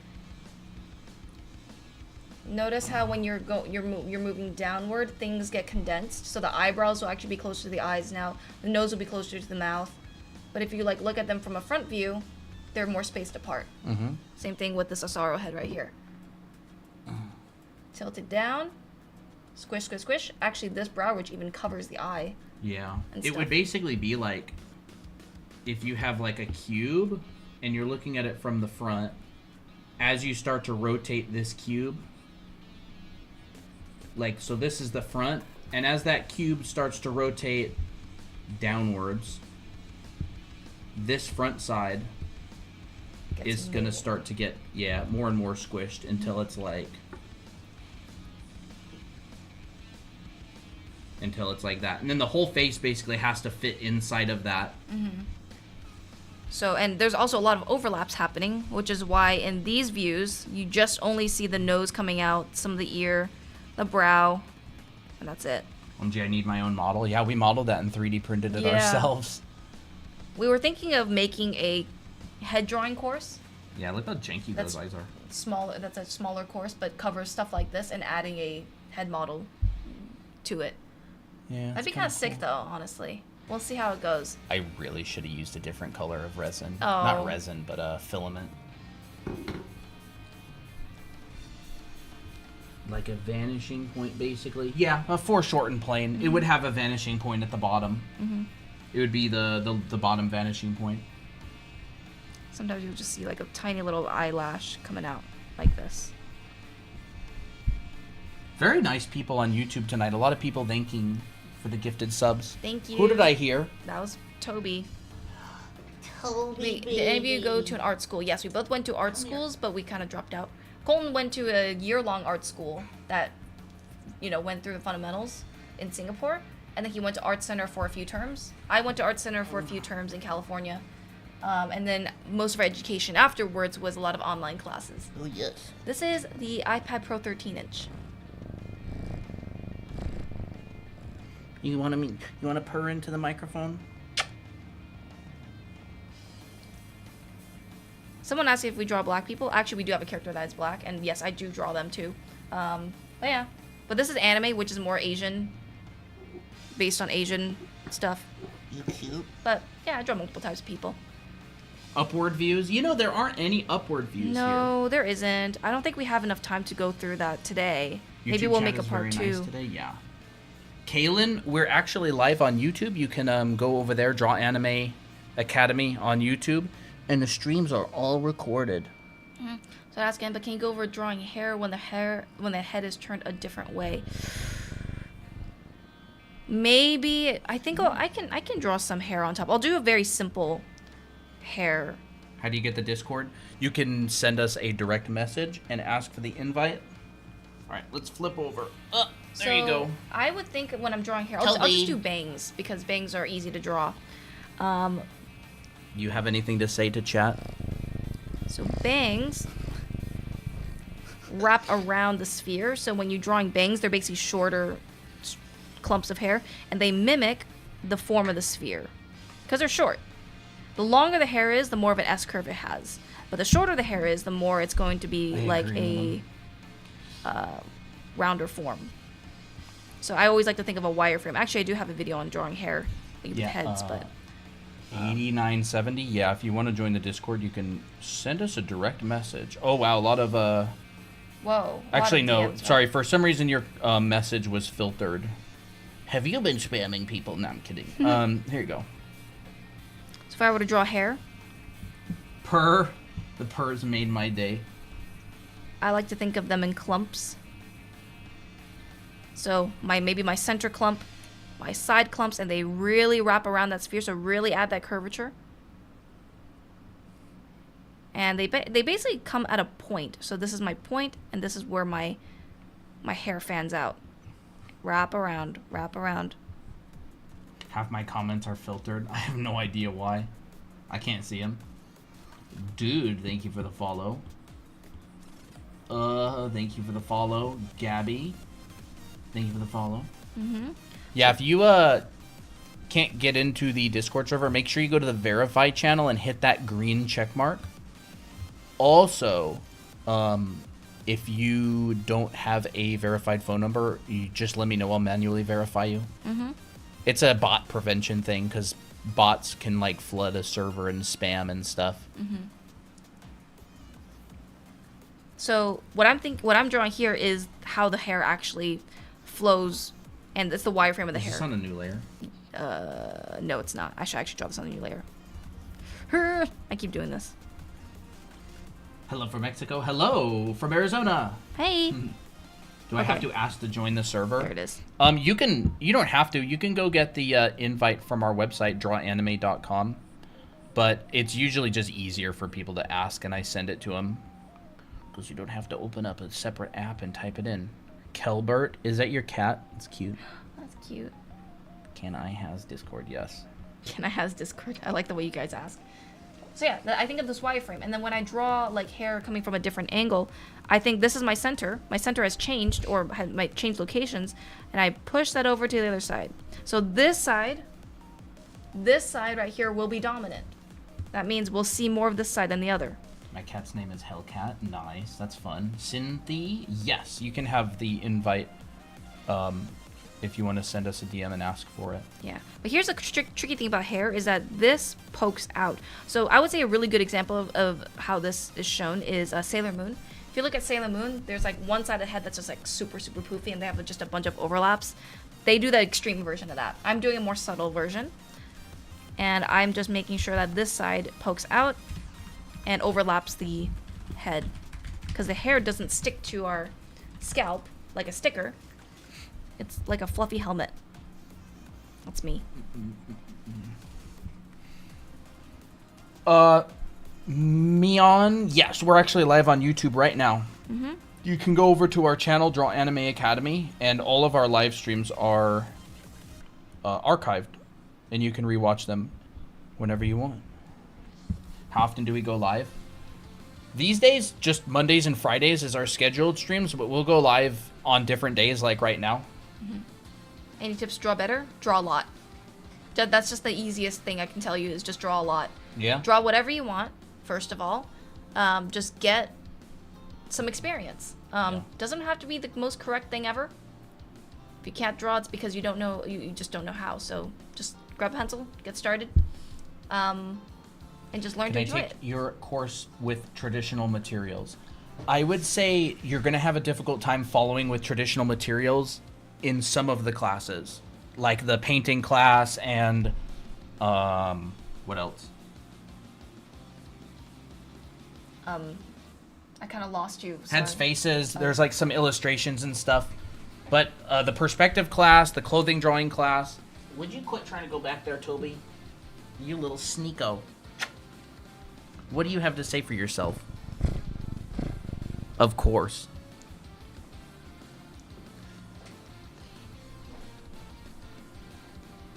What were you saying earlier? Yeah, you're going to have a hard time following along with traditional because some of the classes use different like digital techniques and stuff, but it is a foundation school. So like the perspective class, you shouldn't have much of a hard time.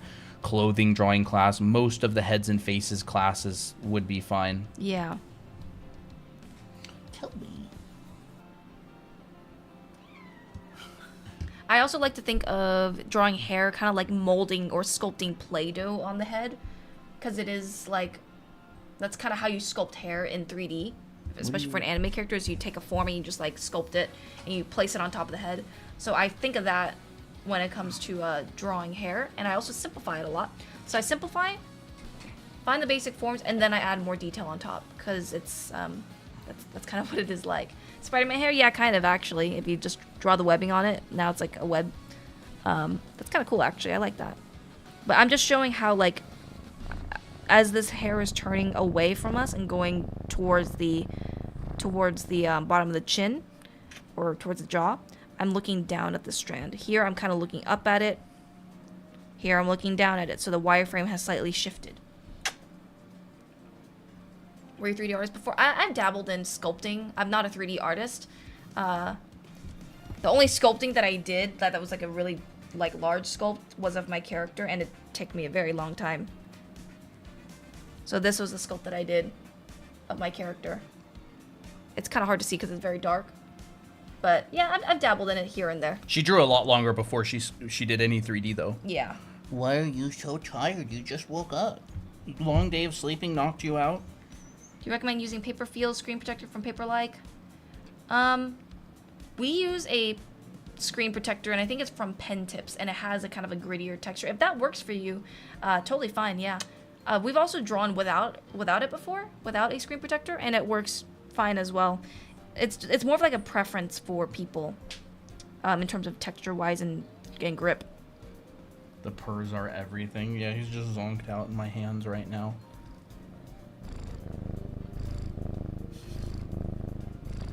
If only you could stop stepping on your poop. Oh my gosh, you little... Sometimes. Sometimes I just don't know what to do with you. And I like to think of them like plants. So like, if you were to take a sphere and a little rubber band and you just drew a bunch of leaves wrapping around and over the form, it's basically what hair is. Especially anime hair. Anime hair is very stylized, and you can do a lot with it. So it's like a plant, potted plant.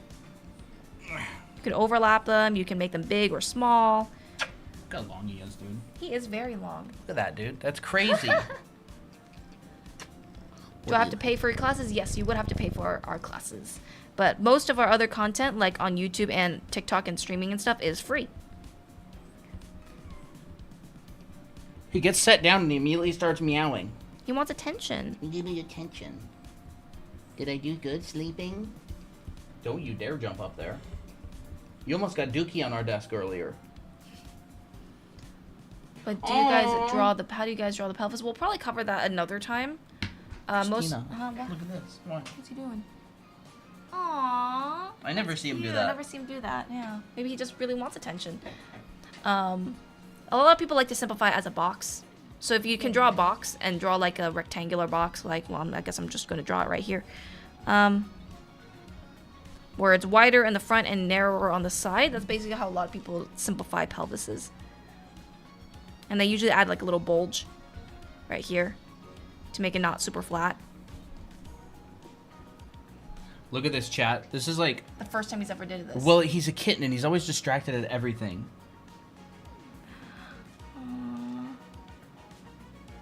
Oh, It's so that's cute. so cute.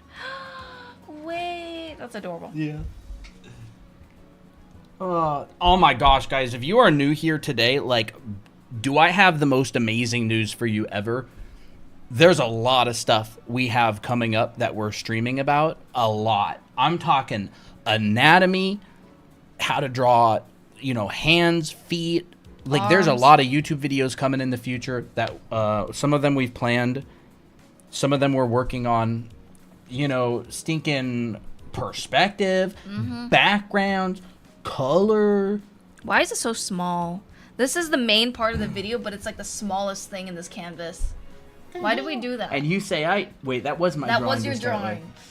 drawing. You. I was going to say, and you say I draw small. And I'm like, wait, that is my drawing. I will watch them all. Awesome. Yeah, like, there's going to be so much fun stuff covered. Like, y'all are going to be so happy. Or not. You may never see us again, but, whatever. What? He's right behind us. Oh, is he sleeping?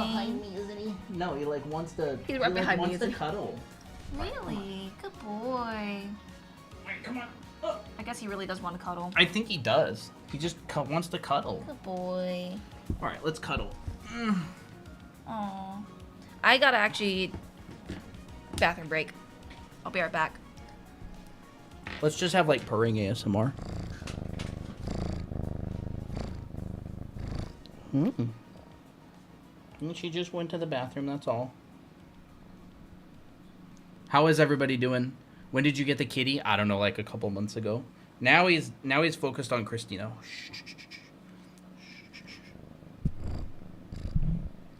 What is it? Followed you? Awesome, thank you. He's getting bigger. Dude, he's so much bigger. Look at this. Look at this big buffoon. He steps in his poopy all the time, and he gets poop foot. And then we have to wash him off in the sink. My old kitty is with a new family.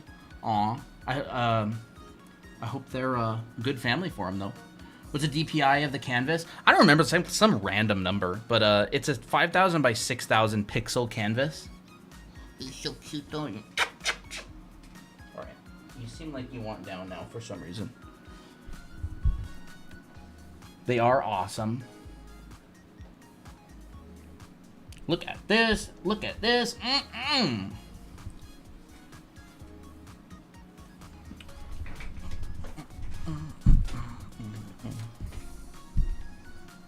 Yeah, this stuff is really important.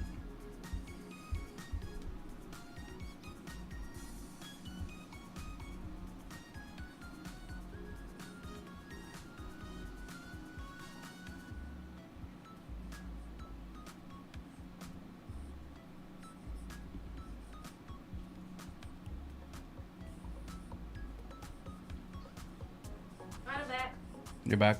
Yeah. We haven't had dinner yet. Here you go. I was just doodling until you were back. Okay. Feel free to continue doodling.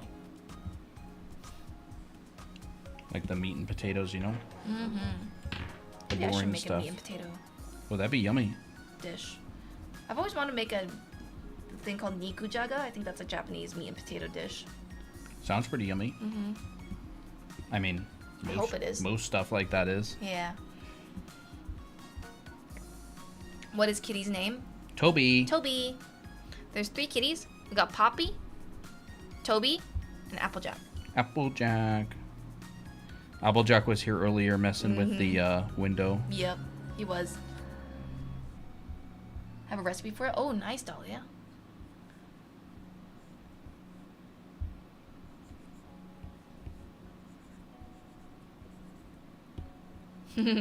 Yo, Applejack, that's an amazing name. You know, when we got him at the shelter, that's what they named a lot of the kitties that came with him as well. There were 8 kittens, not kittens, 8 cats. And they were all named after cereal. Mm-hmm. All right, bye, 8970.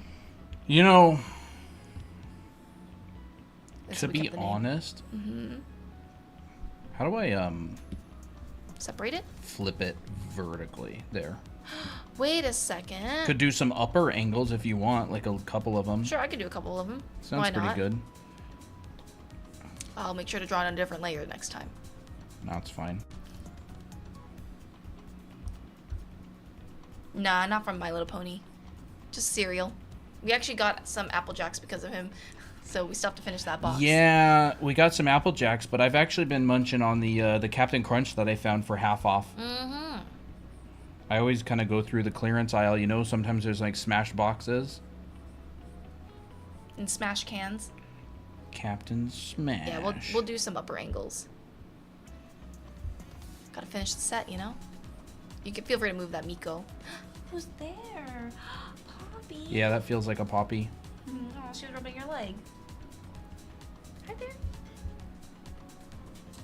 Kitty, kitty. Kitty. Gonna come over? Yeah, we'll do a couple of those. Mm-hmm. Then maybe we'll just do like a... What if we like pulled a box out and just did like... one like that? Sure. Let's make it maybe a little bit bigger. Just do like a proper side view. See, the funny thing is this box is literally just my 1 to 3. This one right here. It's just rotated on its side. Mm-hmm.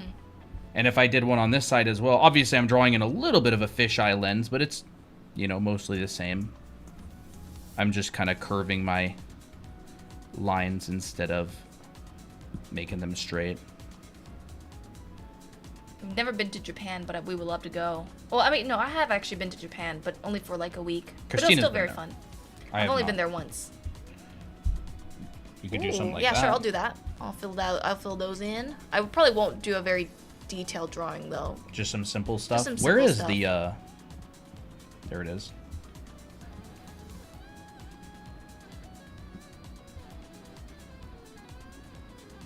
Actually, I'll just leave it, make it smaller. There we go. There's some of those. We'll add in a little bit of the... So like what I was saying before, these boxes, they're really just drawn around like a radius. Oh, I drew that on the wrong layer, didn't I? Bro, I always do that. Me too. Let me go back to here.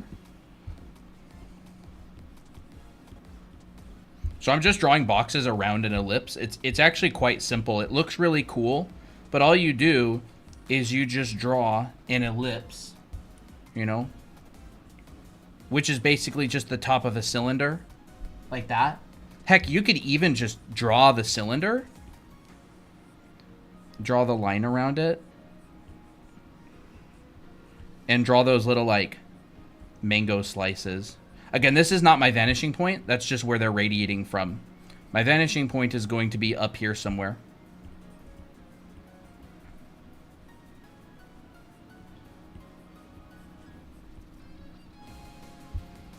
It's just drawing boxes kind of around a... and it works really well if you want to practice something like... We'll do a side view box here. We'll do a side view box on this one. And it works really well if you want to practice doing something like this. Which is like, it looks sick. But it's actually really simple. It's just a bunch of boxes rotated around a cylinder, essentially.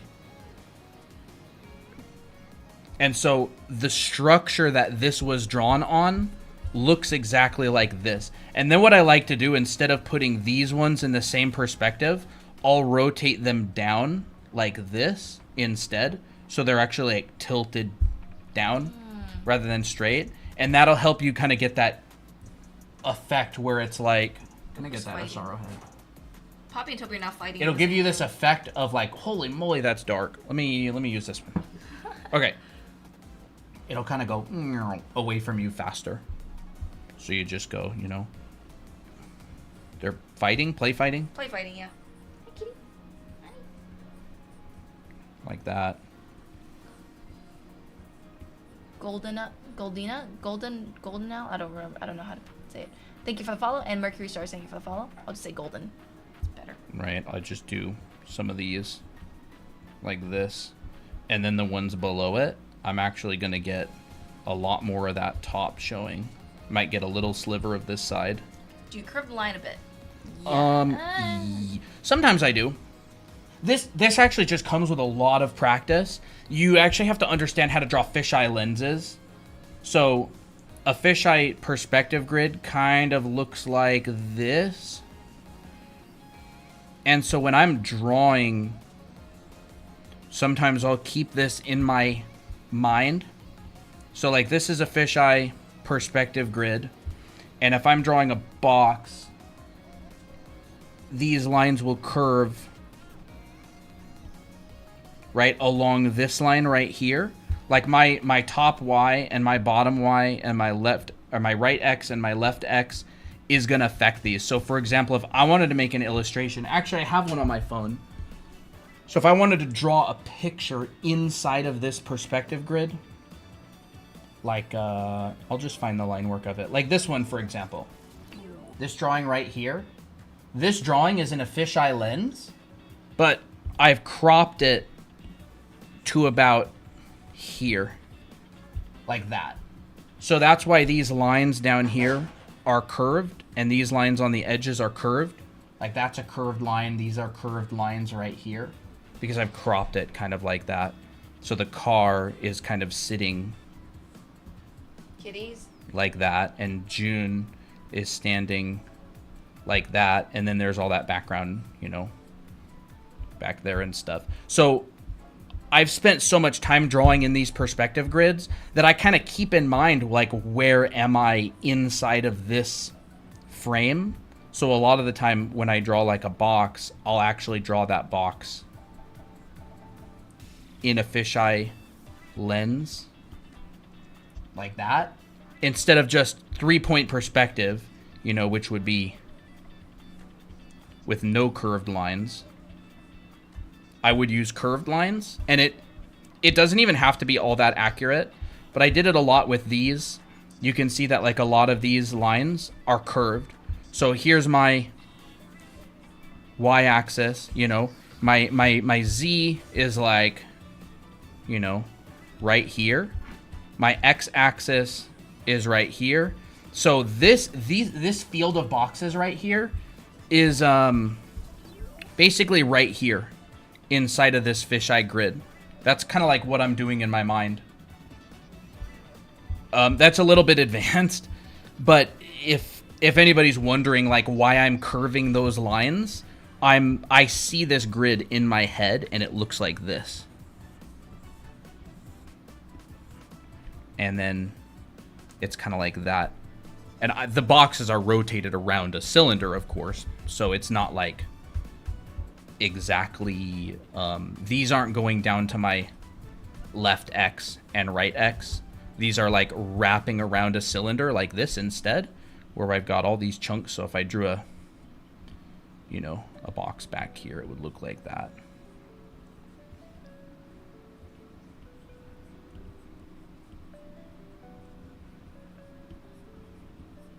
Like that.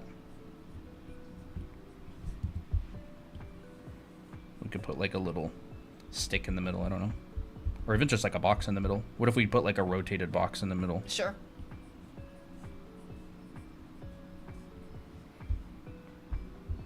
But yeah. So that's why those lines are curved.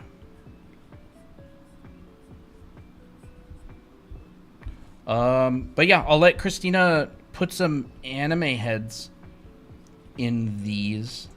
I think these are set up fine to do it. And again, like, you can see the curvature here, but when you're drawing an anime head this small in that grid, it's not really going to curve very much, right? Yeah. It's going to be like whatever. These are definitely one of the harder angles. Like that. These are difficult angles. These are difficult angles because it's really easy for them to look like off. Yeah. Because you're so tempted to draw the All right, underside here of you the chin and stuff that it's like, oh, I added too much. It's a very delicate balance. What's up? Switch. Yep. I'll go behind you. Wait, Under. I go under you. Oh, you go under me. Okay. Well, we'll just do this. Here, and we'll do one more for good measure. These headphones get tangled up when we switch seats a lot. Yeah. Ooh. All right. Let's go. All right. What did I miss?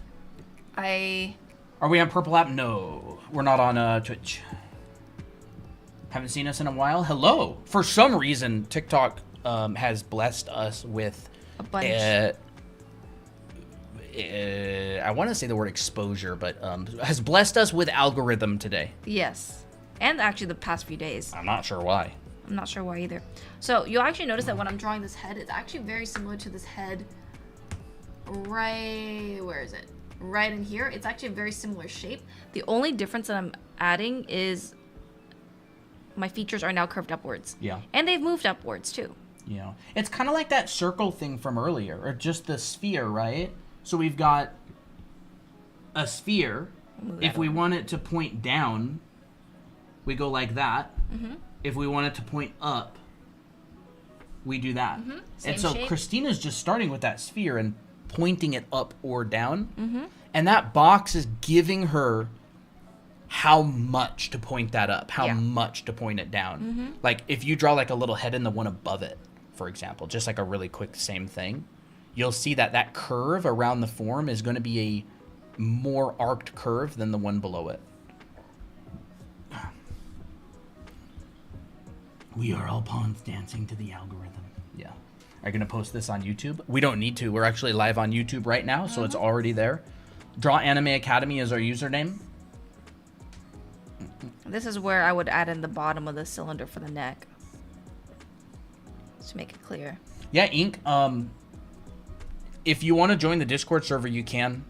A lot of people learning to draw. A lot of people that will help you out. If you want to send us a DM and ask for the invite, I'll send it to you. Otherwise, you can find the invitation to the Discord server on drawanime.com.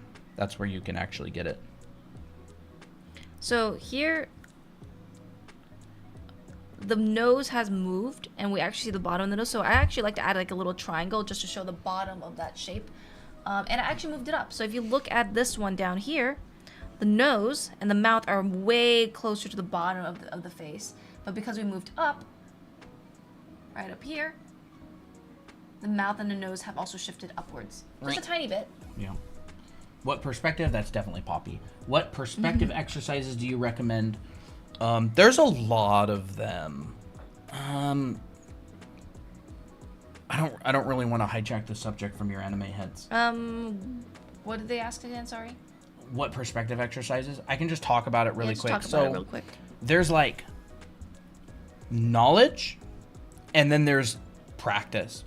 So you're going to get better at drawing just by practicing, but you also want to really understand, like there's kind of some math stuff. So I was responding to a Discord invite. Okay. There's kind of some math stuff like vanishing points and horizon lines and stuff like that. And then it really sets home when you do a bunch of exercises. So I would say learn 1, 2, 3 point perspective, and draw like 20 1-point scenes, draw like 20 2-point scenes, draw like 20 sets of Krenz cubes, draw like 20 5-point perspective grids, and fill them with your Krenz cubes. So, Krenz cubes. Actually, I feel like we should make a video on the perspective exercises. Yeah, that would be great. You know, that's a really good point. Write that down on your thing or something. Yeah. Just so it's a good reminder, because I feel like it's a very straightforward video to make, and you could just send it to those people. Let me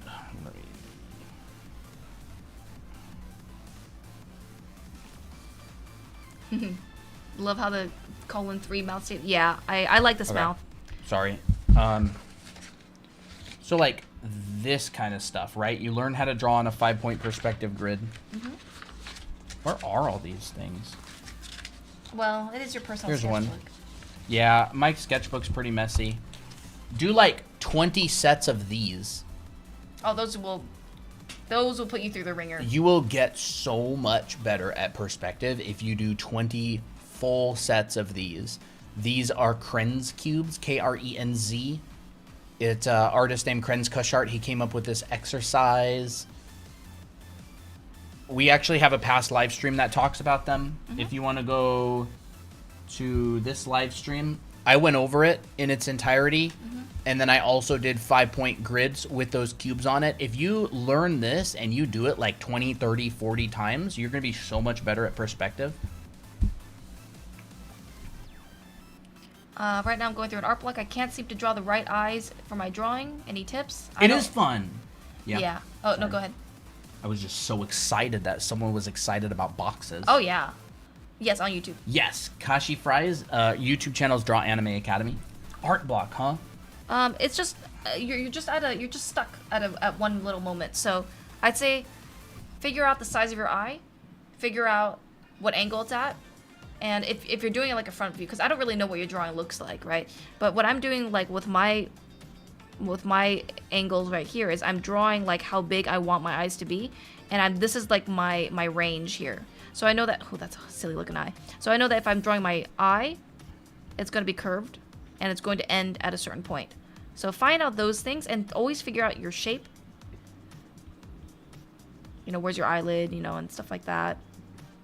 Actually, something that I've noticed a lot for these eyes is that you'll actually see a lot of the bottom of the eyelid curving higher. So it's curving upward this time. So now notice that the eyes and the nose are closer together while the mouth is slightly farther away. And actually, this is the hard part that people can't really get because it's a difficult thing. A lot of people don't actually draw the bottom of the chin. Because if you draw the bottom of the chin, it's going to look weird. It's going to look like this. And you're going to wonder like, okay, why doesn't this look right? So what a lot of people do is that they'll imply this shape with value. And they'll just imply this little mustache M shape. Just like that. Wow, looks like an upper head view, doesn't it? So in order to find this shape, it's basically like the letter M. Like a very subtle mustache shape. Actually, it's very similar shape to this mouth right here. So that's what it looks like.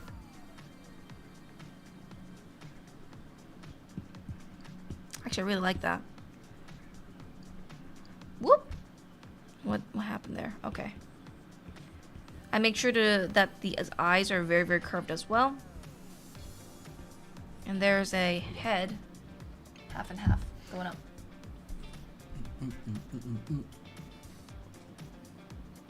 Can I learn to draw anime like an anime pro even though I'm 27? Absolutely. I have friends who were in their 30s before they ever started drawing, and they're professional artists now. Two of them specifically. I think one was like 33. He'd never drawn before in his life. Both of them had never drawn before. And I met him before he drew, and then he ended up working really hard and practicing a lot, and he got hired on the Overwatch team as a character artist at Blizzard. Do you guys mind if I fall asleep to this? Oh, we don't mind. A lot of people fall asleep to our streams all the time. How do you come up with poses? Actually, I'm making a video on how to come up with really simple and dynamic poses, and it's covering interesting stuff, so stay forward to that. A lot of it will, come with reference, like expanding your visual library to find out what poses work for you and what poses you like to do. So, yeah. How long did it take those 30-plus-year-olds to get proficient in drawing? It really comes down to an hours game. It does. It's going to take you of really good, solid practice with a good, like, strategy and doing the good exercises that really get you better. It'll generally take at least, 5,000-6,000 hours of practice minimum. And so the faster you can get those hours in, the faster you'll, get really good. If you want to get to like the professional level, usually it takes about 6,000 hours of practice. I've talked to a lot of my friends about it who are professional artists. But you get way better. I mean, that's like getting to the pro level. Like, you get good at drawing before then. You make progress all the time.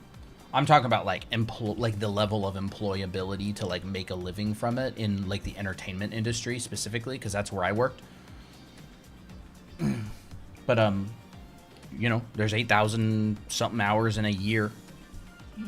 So if you're practicing, let's just say, let's say you practice 5 hours a day, right? 5 times 365 is 1,800 hours in a year, times 3, 5,400 hours in 3 years. Of course, I'm estimating, right? A couple of years. Usually it would take a person, 5 or 6 years of pretty good, consistent practice.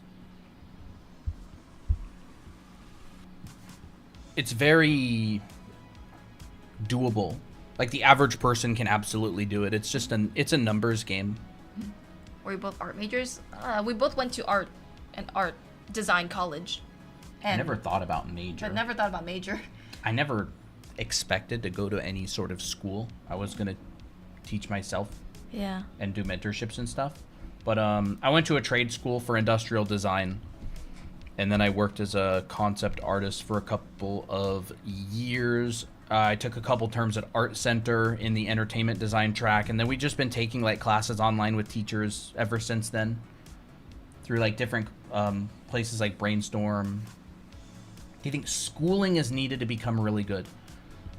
Schooling? No. Education? Yes. You can get the education in school, but it's not required. Yeah, you don't need like a degree unless you're like a foreigner that needs to get like a visa.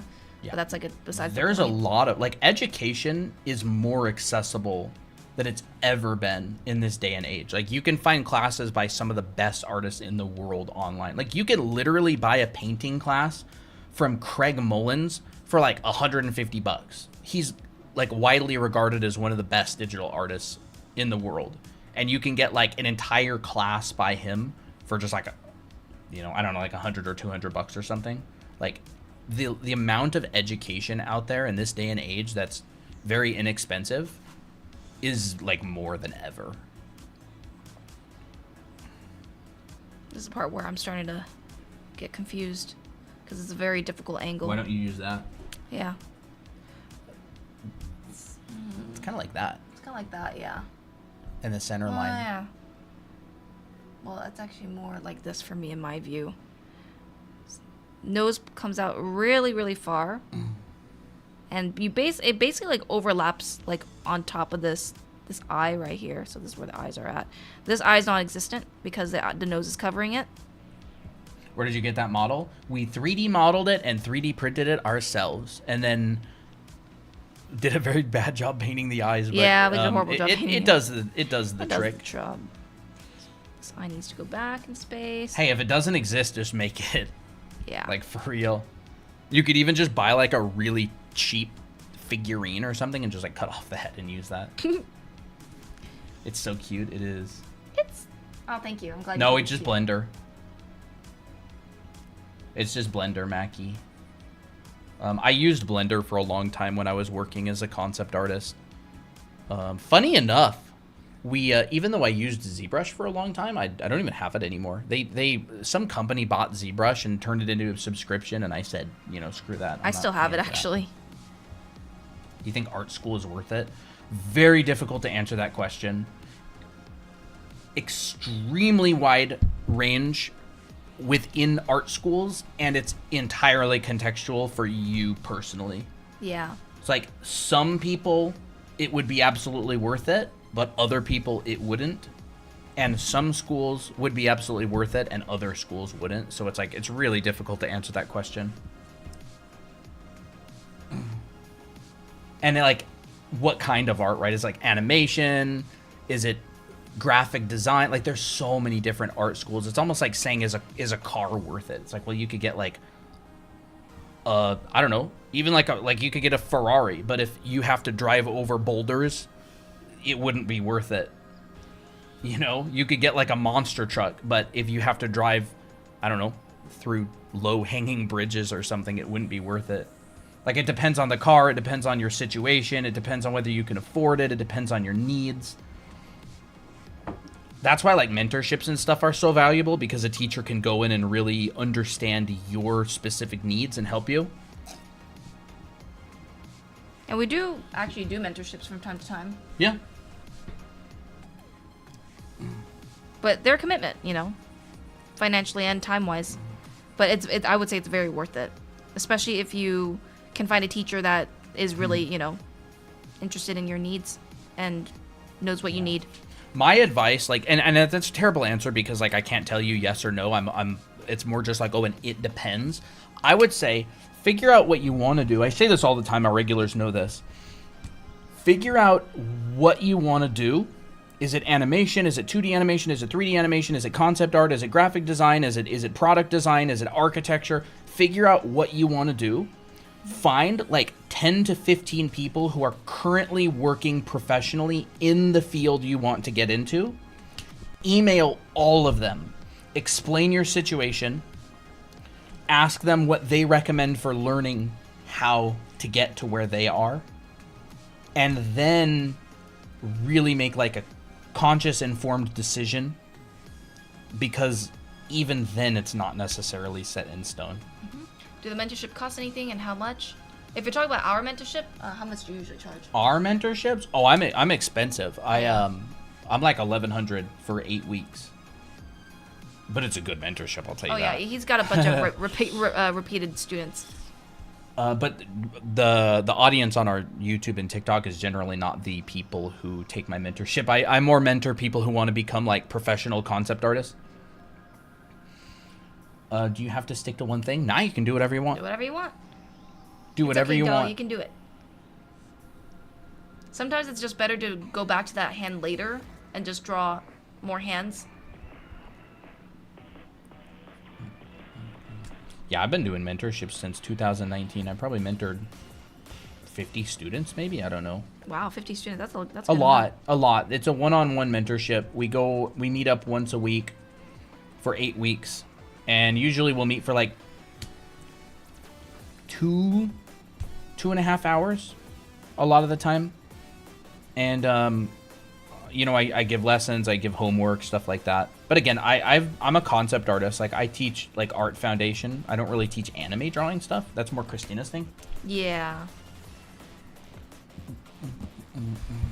But Colin's actually getting a lot better at drawing anime these days too. Oh yes, I practice a lot.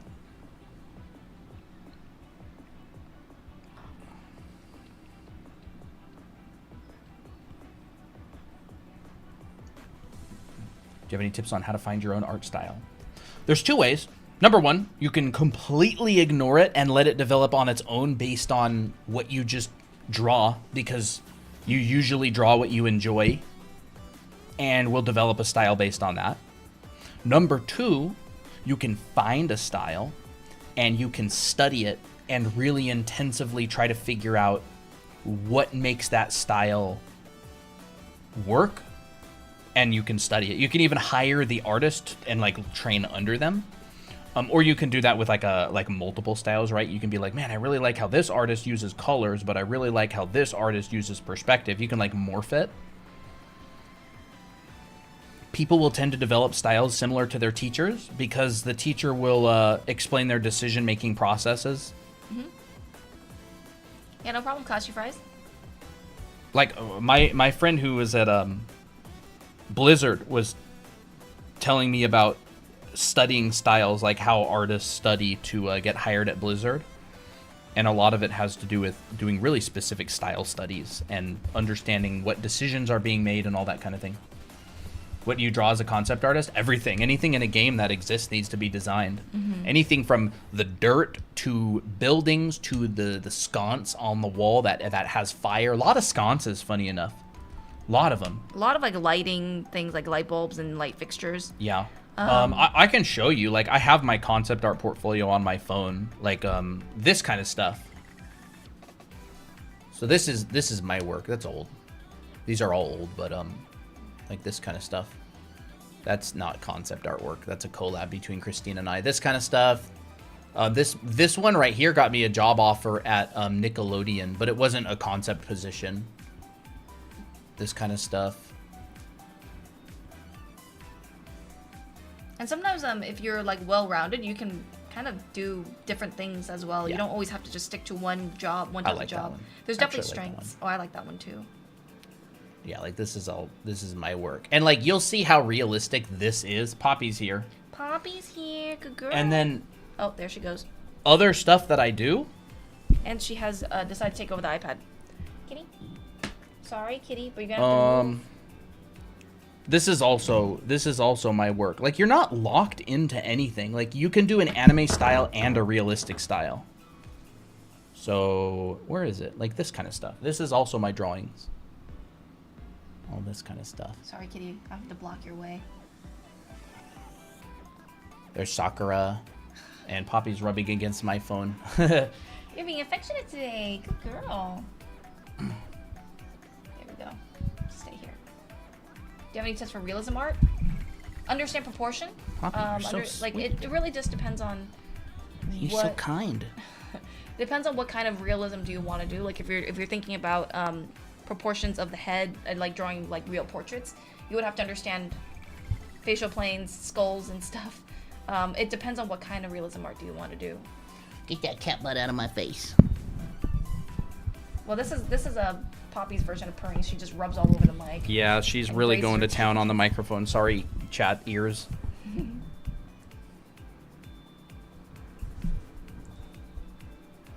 Do you have a live stream on the concept? On what exactly? Concept art? Like what I do? Not really. I don't think so. Maybe far in the past. I don't remember. Do I teach video game concept art as well? Yeah, that's generally what I teach students in. It's been a couple years since I've worked like professionally as a concept artist, though. Don't go. Because we do our Anime Academy stuff right now. You know, we've been working on publishing our books and building our school and live streaming and stuff.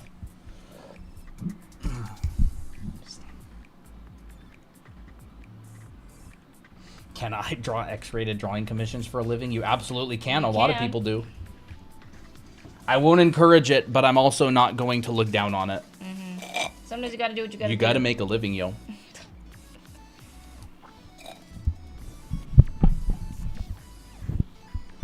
She's going to town, dude. Poppy's feeling very lovey today, aren't you? Why are you so sweet right now? It's kind of like her old self. We've had all 3 kitties visit us. Yeah. The holy trinity of kitties. Yep. The We've been blessed by Poppy, Toby, and Applejack. Yeah. Does Christina offer a mentorship? She does. I do. She does do mentorships. I don't necessarily promote it, but yeah, I would. We never really talk about it, but yeah. Feel free to send a DM and ask.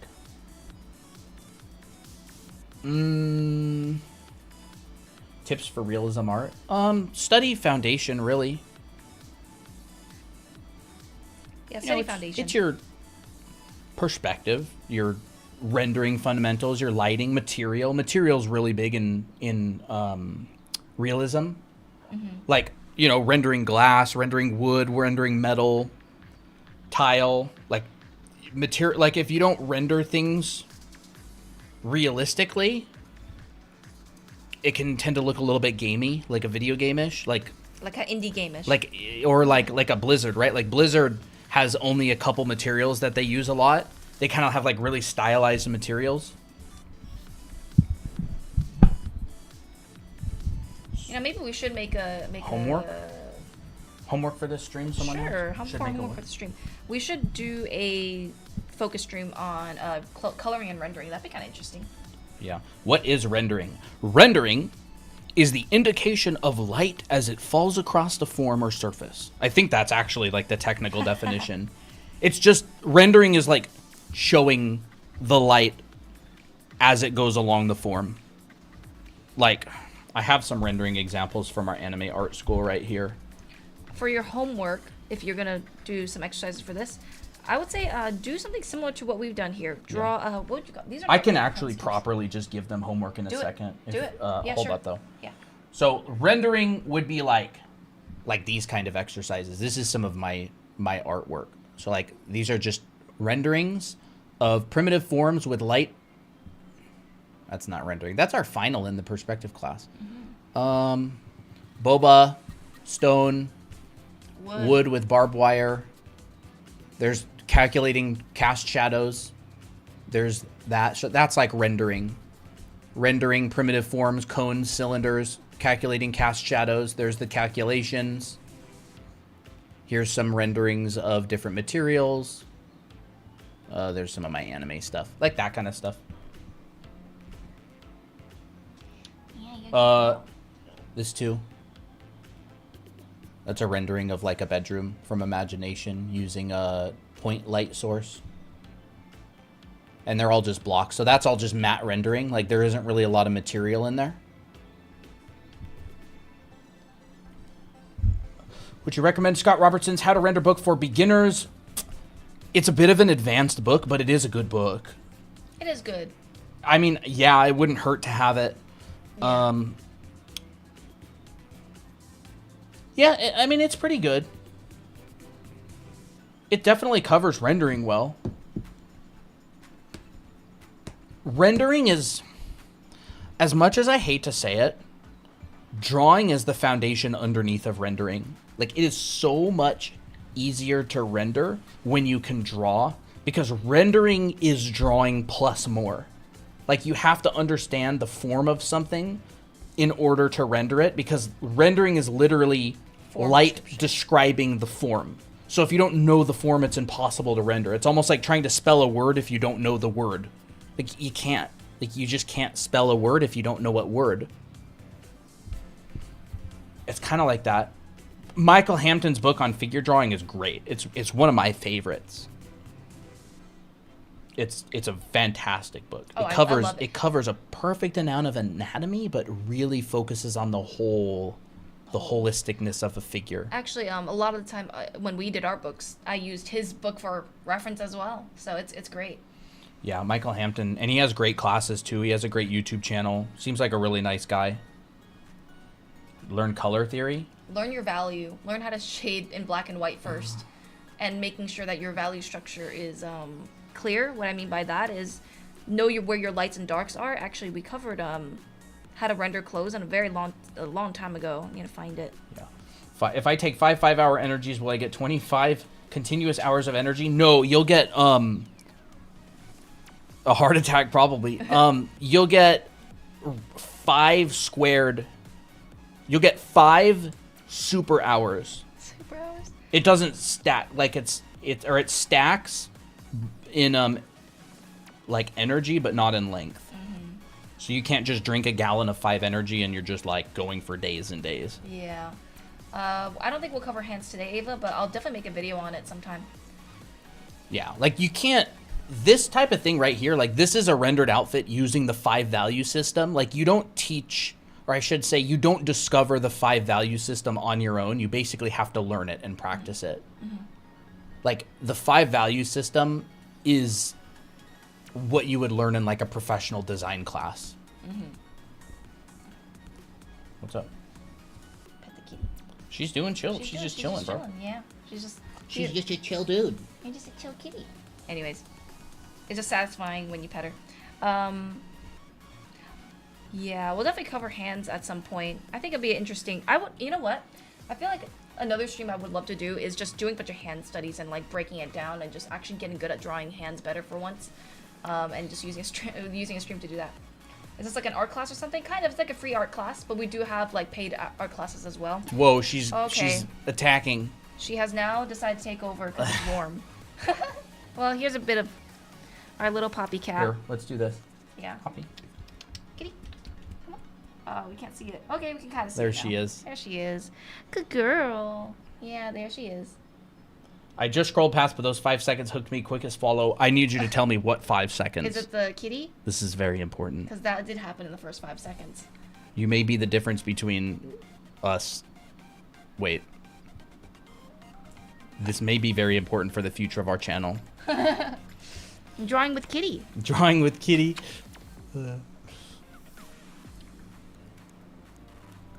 What software? It's Procreate on the iPad. Yes. Although, I hope you guys don't mind just Poppy taking over the bit. I can Sorry, give kitty. some homework if you want. Yeah, give some homework. So perspective homework, huh? Yes. You want to switch? Yes, but I got to tinkle, and then Okay. I'm gonna have Well- to either draw on Poppy or she's gonna have to move. This is Poppy. She's our first kitty ever. We got her from Colton's parents, and she's about 6 years old, I think.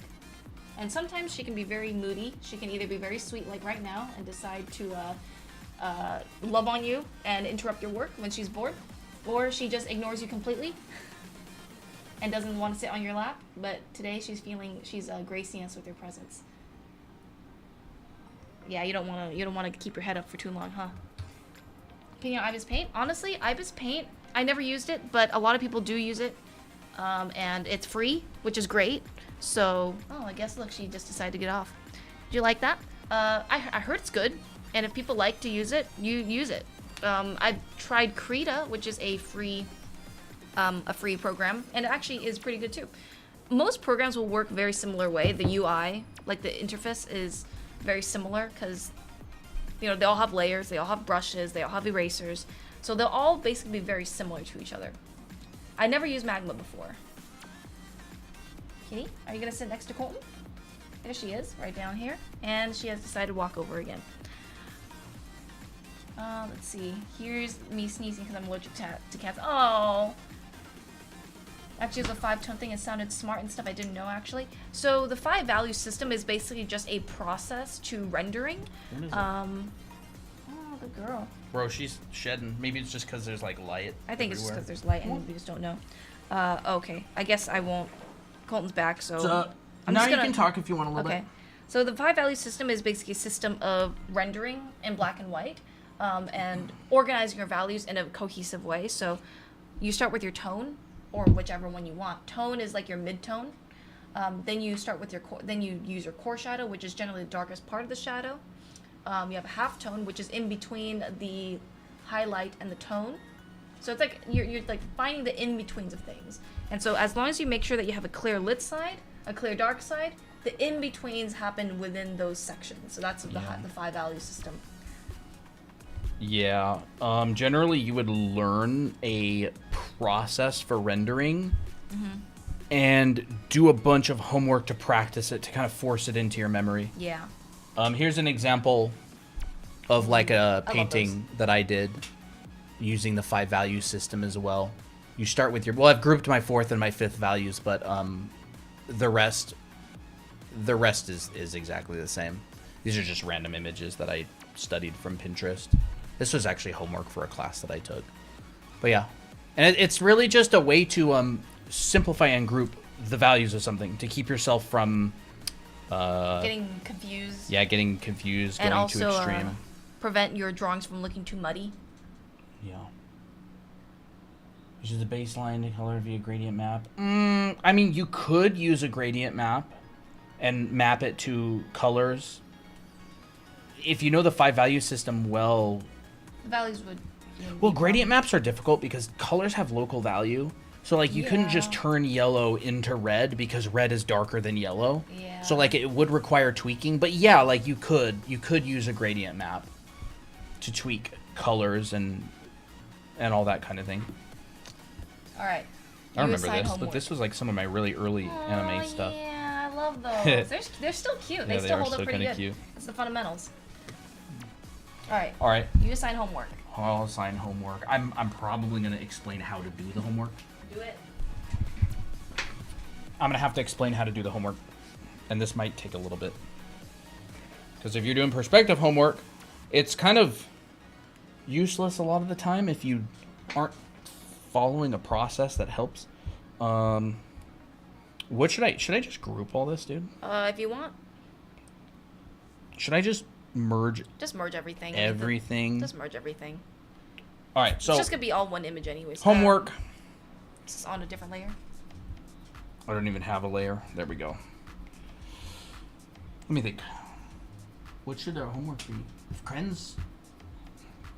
So the first thing you have to understand is that there's the Krenz cubes. And so you make a square and you divide up that square in half both ways and in quarters both ways. So like this, right? So here's number 1, and then this is what takes a really long time. Okay, do that. Duplicate, move it over, merge. You could probably just duplicate the layer Do too. that. Duplicate. Oh, I think I probably could because it's the only thing on the layer. Yeah. Okay. And then merge those. Merge those. And then duplicate. No. You could just. Duplicate. Oh, I What? guess that works too. You don't have to lasso. You could just take I that didn't. layer and swipe to I the just right. go like that. Oh, okay then. Oops. I didn't want to do that. 3, duplicate, and there we go. So there's our 4x4. Let's merge those. There's our 4x4. So this is a box rotation, right? And I've taught this in the past on different live streams, but essentially what we're going to do is this one right here, this top left one is front view. So it looks like this. And then this top row, we're just doing this. We're just flipping it to the side. So here's the front. And these grids, this is just a ratio. So we're going to take this line right here, and we're going to add Convergence. that. Basically, bit. we're drawing this exactly. And then so we're going like this. And there's our 1 to 3. You're not connecting the dots, by the way. You're just taking this section and filling it with the left side of the cube. All right? And then I'm just going to do these relatively quickly. So then this one's a 2x2, right? So we've got this. Like that. And like that. So we've taken the cube and we've rotated it halfway. Just like that. And then this one is 3, 2, 1. So this is 1 to 3, 2 to 2, and 3 to 1. Which means it's the other thing. It's the other one just mirrored. So this one goes like this. Right? So we've gone, I'm going to rotate this 25%, 50%, 75%. And then if you drew another one over here, it would just come back to the side like that. And then we're doing the same thing on this one right here. So except we're going down. So now we're doing this. 25, 50, 75, 100. I like that in percentages. Yeah. I tried joining the server but can't verify. Can you let us know your Discord username and I'll just manually verify you. So we're going 50%. And I'm just going to do these messy and fast. There we go.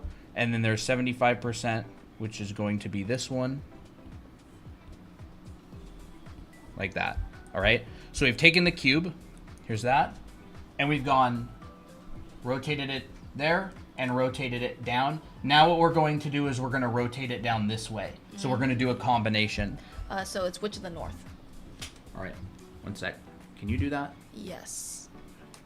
You're just going to have to look through them. Yeah. Okay.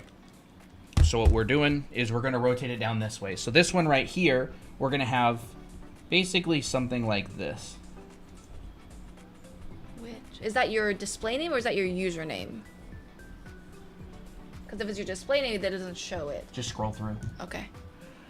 There we go. Okay, I'll just try. And then this one is 2 to 2. So we're going to have a line right here. And we're going to have like a diamond up here. Like that. So there's that rotated one. And then this one right here. And I'm going kind of fast. Right? That one up here is like this one.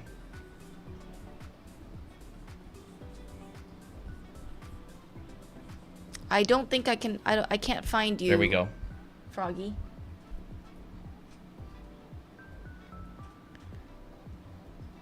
All right. And then there's going to be this one, which is half and then rotated like that. So it's actually going to be this one right here, and we're going to flip it on its side. So we're taking this, right? And we're going, here's that diamond.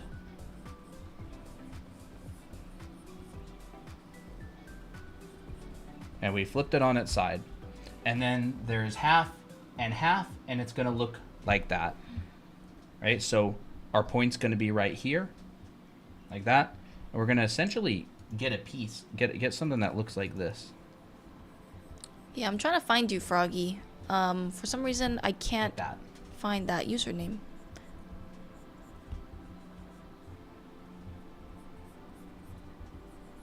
It's going to look like this. Right? Again, half of the top and half of each side. So what you really want is you want this corner to end in that point. This one over here, we're going like that, right? So it's going to be the opposite as well. So it'll be like this. Right? Yeah. Just like that.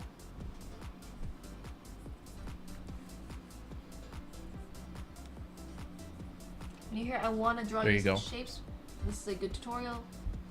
Is this live stream going to be archived after the live stream? If not, it's such a waste. This is actually going to be live. Yeah, this is on YouTube as well. Our channel, Draw Anime Academy. Mm-hmm. And then these bottom ones here. So what you really have is you have literally just like that right there, right? So you're going to have this going down. What does this look like exactly? It's kind of like this, right? Hold up. It's remember, it's a third. Sorry. It's going to be right here. Yeah, it's gonna be right so there. the corner is going to be there. So let's take that It's a corner square? and put it right there. Yeah. And so we basically got this. Like that. Yep. And then this kind of look like this. Yep. There we go. So again, if this is our Rubik's Cube, it's going to look like this. Ooh. Do you post this homework in Discord? Yes. You can post it in like any of the Archer channels. You can tag us. Kind of looks like that if it's a Rubik's Cube. So then what we're going to do is we're going to do the same thing, except now we're going like that. And so it's here. And so here is our top of our cube. And this is going to be in 3-point perspective, unless, of course, it's like isometric. Basically going to look like that. I'll pull that corner even more. Like that. And then this one is like that, right?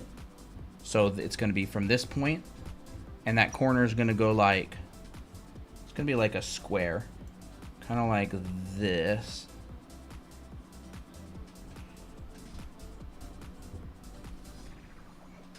Like that. Nice. So those are Krenz cubes, right? And this is a set of, so let's just do 1 to 3, 2 to 2, 3 to 1. And then I would color the sides as well, right? Should I color the sides? Maybe like really fast? Maybe just show like the colored version.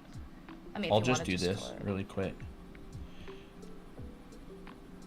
I'll just do this like really quick. I'm also thinking about the fact that I may actually show this in the future. Okay.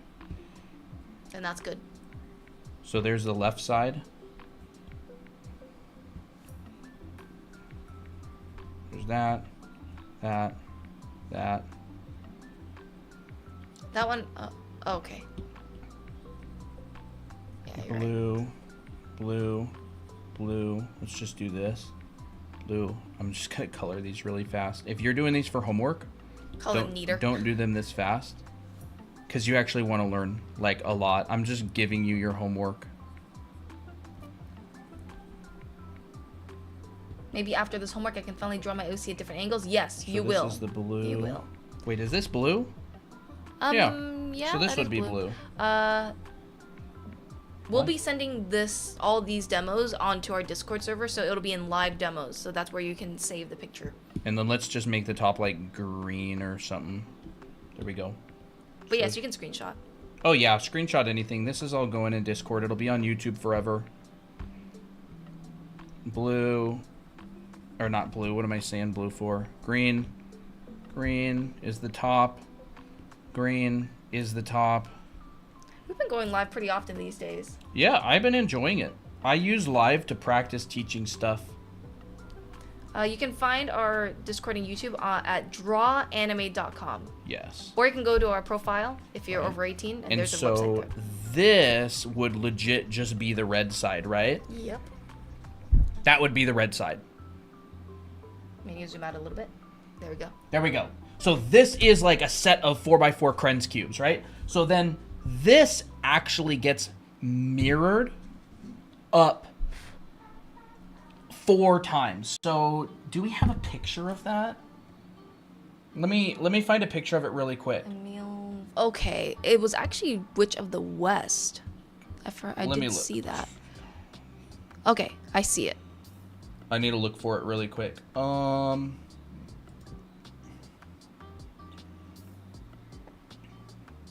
Okay, let me look. Here they are. So this is 1/4 of this. All right. So you can see that 1, 2, 3, 4. Let me use the pen. 1, 2, 3, 4. 1, 2, 3, 4. So this quadrant right here is what I just drew. This is actually multiplied over 4 times. So it's just the same thing. It's just flipped. And it is a complete rotation. I'll make that bigger. It's a complete rotation of a cube from every side. So this, what I've done here is just this, right? But it also goes up, left, over, and what it even does is it goes all the way to the top and then it spins as well. So it's like this. So that what I just showed you is the full thing. I just drew like 1/4 of it, or a little bit less than 1/4. Are those mine? Yeah, those are yours. Oh, okay. These are Christina's. Yep. She did a bunch of these, right? So she did like 20 of these? Yeah, How many 20 of these? those. She did 20 of these. Wait, let me think actually. I did do a lot. She did like 20 or 40. You did a bunch of them with the grid. Count all of these, because that's probably how much I did. 1, 2, 3, 4, 5, 6, 7, 8, 9, 10. So I guess 10, you did 10. But I did 20 of fisheye grid. Yeah, she did 20 fisheye grids. Yeah. Okay. And so you do this. Let me literally just like take this, right? Take this. Oh, by the way, Froggy, I gave you the student user, or not the student user, the student role. So you should be able to get in and out. So we would duplicate this. We would flip it vertically, and it would go like this. You would draw this by hand, by the way, for homework. Yep. Okay? I'm telling you, if you really want to get good at this, this is the process, right? And then we would merge these two. You would draw it, and then I would duplicate it. Yeah. What? No, nothing. Go ahead. Flip it horizontal, and bring it over here. Yep. So this is basically a full Ultimate set. grid, just like that. And then I'll merge these. And at the bottom here, we've got the green side. So after it's done with cubes, does it make sense to do with triangles? Triangles? Right, we've got the green side. No, just do boxes. It's just cubes. It's just cubes. This would be, a diamond. This would be like this. This would be the top of it. You'd see the top. This would be no, it's just cubes. Cubes is like the foundation for everything. Mm-hmm. Another diamond. It's the building blocks of art. This one would be what? This one here. Yeah. Like that. And that would be on the top, bottom, left, and right. It's just a square rotating. So cool. Right? It looks really cool. You're rotating this every direction. You're going up, down, down, over, like that. Right? This is preliminary. This is what you have to do before what I show you next. Because if you don't do it, if you just immediately jump to whatever's next, it's literally gonna break your brain. Like, you could try it, but you won't be able to do it. So next, this would be like a completely separate homework, by the way. But I figured we went this far, we might as well go all the way. We're gonna do that on a new layer. We're gonna draw a big giant plus sign. That's why I let him when he zoomed out. I know. What's up? They said the gasp I let out when he zoomed out, like, to see the whole set. There we go. There is a plus sign. I actually like to draw a circle first before the plus sign. I find that easier to draw a circle. You like it? Yeah, I prefer to Yeah, draw a maybe I'll draw a first. circle first. It doesn't matter, actually. You can do either. But anyways, let's just draw a circle. Right? Here's a circle. For the most part. A little bit off.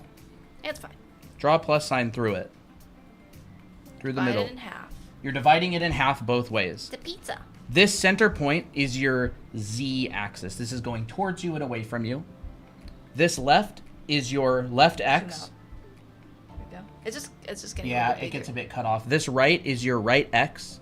This is your top y, and this is your bottom y. This is a fisheye perspective grid, all right? We're going to measure halfway in both of these, and we're going to bisect this with a curved line, right? So we want this chunk and this chunk to be even. And we're going to go through it, not quite even. We're going to go through it like this. There's that.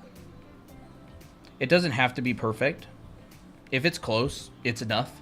We're going to do the same with this one. Half. We're going to Top do and the bottom. same with this one.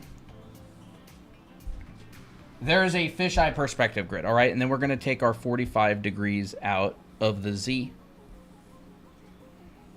Like guys this. are helping my mom a bunch. Awesome. Also, like I said, do the last thing that I just showed you, like at least 20 times before you do this. Because it's a big deal. I'm not going to lie, it's a big deal. And then you're going to do exactly what you did last time on this. Except it's going to go on these points right here. So divide those in half too. Yep, those you little divide minis. all these in half. Like that. So, your middle is your square. This one is your 3 to 45 1. degree angle. We have This 3 to 1. one, and this is following this fisheye grid, by the way. So this is going back to my center Z, like this. And I'm doing a 50-50. This one is curved. All these lines are going to be curved, like this.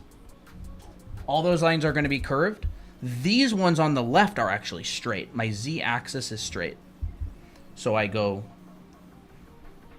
my 25, or my 50, my 2 to 2.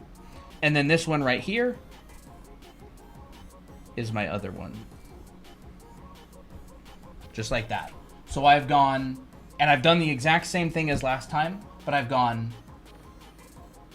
half, 3/4, and then we're going to have the side right here. Yes, this stream is also on YouTube. You can There go we to go. our YouTube channel, Draw Anime Academy. Same. And then we're going to do the same thing here. So we're going to do here's our 3 to 1. Here's our 2 to 2. And I'll go a little bit faster now. Here's our 1 to 3. Or 3 to 1. Yeah, 3 to 1. It doesn't matter. Or It's 1 all the to same. 1 to 3. Yeah, I should say it that way. Right? 1 to 3, 2 to 2, and 3 to 1. Like that. Right? And then we're going to do it the same way going down and up. Again, this is intense, This right? is like your jumping jacks. This is Like- intensity. Endurance. It's endurance training in a way. It is. There's that one.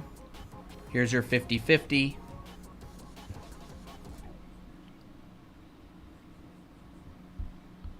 Thank you guys. Guess I'll practice a whole lot. Yes, do it.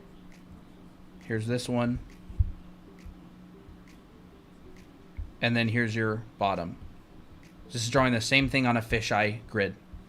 And then we've got this top one. So let's just go divide that in half.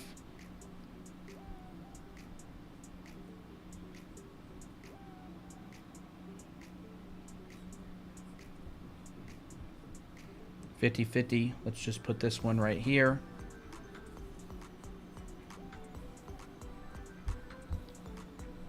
Let's just chuck this one in up here. And then we're going to do that one right there. All right. So we've got these. And what we've done is we've gone up to the top, down to the bottom, to the left, and to the right. And then literally what you do is you fill in all of the gaps. And what it ends up looking like in the end is this. You fill in every single gap with all the different ones. So around the edges, you're actually going to get this one right here. And the reason you're going to get it over there, it's going to look like this. Kind of like that, pretty messy, is because you're doing this. All the way up to the side. Like that. And then it rotates up like that, and it rotates down like that. Wait. There. There. Which means that you're also going to get your... Same boxes on the other side. That box right there, I'll put it in the middle.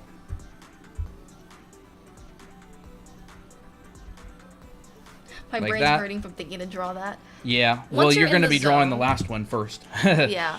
Once you're in the zone, it becomes less painful. Yeah. I've probably Trust done me. these like 50 times so far. Yeah. I mean, I've been drawing perspective for 10 years, but these specific grids I've done like a lot of times recently, right? And so what this is this is literally 22.5 degrees. Mm-hmm. This is 45 degrees, half rotated.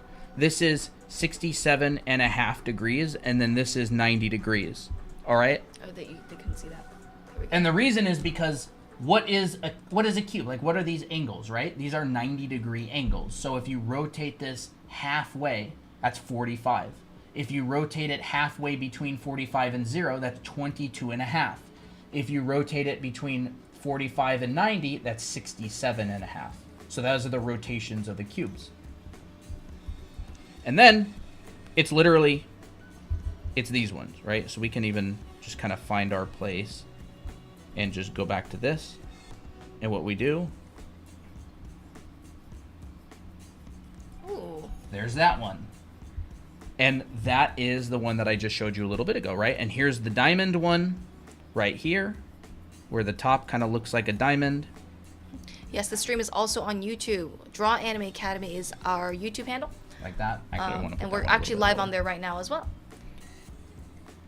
Don't worry, we will send all these demos and the pictures onto our Discord server. That'll be in the live demo section, so There's if you're in that. there, that's where we'll post it.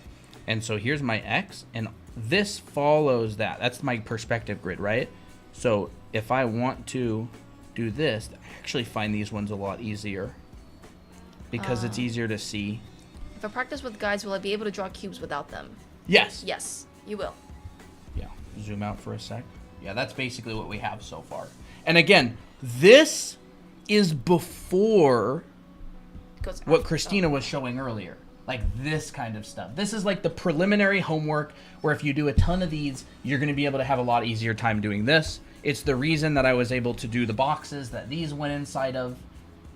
Christina's done a lot of this homework, right? This is before what I'm showing you now, what I just did a little bit ago.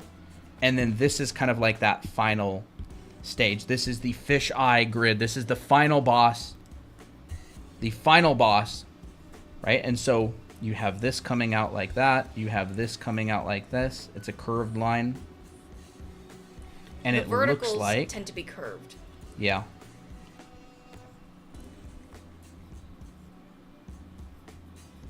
And it looks like that. Well, it's a little bit more squished than that. It's Yes, like there that. is a Discord, George. You can go to our profile, and it's in there. It's a link, drawanime.com. There we go. You'll get our Discord link there. So here's the nice 2-to-2 and 2-to-2. And that one's just going to look like this. And if you can't find it, you can DM us asking for the Discord server. Right? And here's this. So let's just go...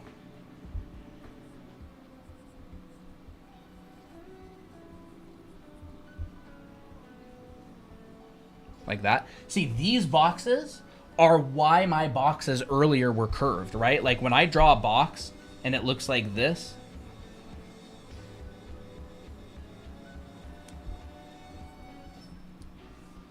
that's why. Like you can see that this has a curve, this has a curve, this has a curve. I'm literally drawing this box right here. Like that's where the box is. It's like this. Anna says, this is what I need out of my art class at school. I know, a lot of Right? art classes at school don't teach this stuff. That's why the box is curved. I'm drawing in a fisheye lens in the bottom left quadrant. And so if you ever see an artist who's drawing using curved lines like this, that's what they're doing. That's the secret. That's what everybody gatekeeps. And doesn't I teach. wondered for years how and why artists would do that. I'm like, why are the lines curved? How do I make mine curved? Why is it curved? Yeah, why is it curved? And so, like, if that curves even more, you know, it could, like, go down. Like that kind of thing, right? That's why it's curved. So anyways, let me take that, and I'll just keep this here for now. And, yeah, let's do this. So this one, the edge follows this line, right? Because this is this is my 45-degree line coming out of my z-axis. So what I would even do is I would... Or my z vanishing point, I yeah? would go in and just, like, Yeah. put this... You can do it's the that. Same box, just along this Yeah. same. These are all line. the same boxes. It's just a different orientation. Yeah. So, what we can do is we can take this grid line and bring it around. Bring it around town. Yep. And so this goes like really low. It's like, That is your 1 to 3. yup. That's this one right here. See? It's that box. And then what do I get on the edge? I drew it in the wrong place. Hold on. There we go. That would have driven me nuts. So sometimes what I like to do when I'm doing these is I kind of solve them diagonally first. But that's... Diagonally? You mean like these like, ones? I go like an X and then I fill in the blank. Yeah. Well, that's fun. Yeah. I usually do the plus and then fill in these. I do plus, then fill in the diagonals, and then I fill in the rest afterwards. Just because sometimes it can look confusing. Yeah. How do you do Kren's boxes, chat? Yeah. There we go. And so then this one, you know, is right here. What am I doing? I should line these up a little bit better. There. So like this is your half and half. This is your 1 to 3 Yeah. or 3 to 1, just diagonally. This It's all the is same this. box. Mm-hmm. This is this. And then we're going to go up that way. You know, so we're going to get this line here. And again, this is the top. So this is what's going away from me. This is the side. This is coming out like this. Going back to my Z. And again, you really need to do those other ones like Before you do 20 this. times before you do this. Because you'll have a really, really rough time with this if you don't. And the reason why I like doing the diagonal ones before I do the ones in between is because, wow, that's an interesting Yeah, box. that's a very That's- stretched one. That's, I drew it too long. yeah. Should be like this. Pretend these are perfect boxes. Yeah, pretend they're perfect boxes. I'm So doing that then kinda what quick. happens is, when you find these, this box is this box going up this way. Yeah. So you'll basically have... And all I have to draw is the in-between of those. Yeah. You'll have like this line, this perspective grid line kind of going between these. Yeah. And then that line, that's going to be like right in here. So I'll just go like... That's why I like solving those ones first. So then we got our 1 to 3. Here. Oh yeah, that's the edge one, isn't it? There we go. So it's like this.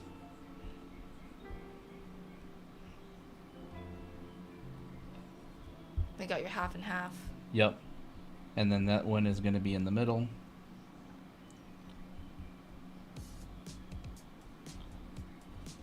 These ones get a little tricky. Yeah. And there's Like your that. 3 to 1. Wait, I drew an extra box in here, didn't Oh, I? I think maybe Yeah, I that was drew an supposed. extra Maybe that was box in supposed to be the here. half and half on the second. I should have one. probably drawn this one a little bit higher. Oh well. There we go. Right, and then this one's the diamond one. Yep. You get that diamond side on the bottom. You already Should probably drew lift that up. What? Actually, this one should match with this one right here. Yeah, I should probably lift it up. It's like solving a very intricate puzzle. Yeah. So this goes back to my Z. This curves. And then there's basically the diamond one right there. A little bit warped, but it's fine. All right. And so we're really starting to fill that in. Should I fill them in? I mean, it's good practice. It's going to take a while, but if you want to do that, you can. I like filling this one in. Yeah. For those 109 of you staying up to this point, Yeah, that's you wild. you guys are wild. You guys are troopers. Honestly, if you guys ever feel discouraged, wondering if you're ever lazy with art, know that you've basically gone through one of the lectures that a lot of people would consider boring, Yeah. and you're still watching it. So Most boring perspective lesson in the history of it's mankind. really impressive. You guys should be proud of yourselves.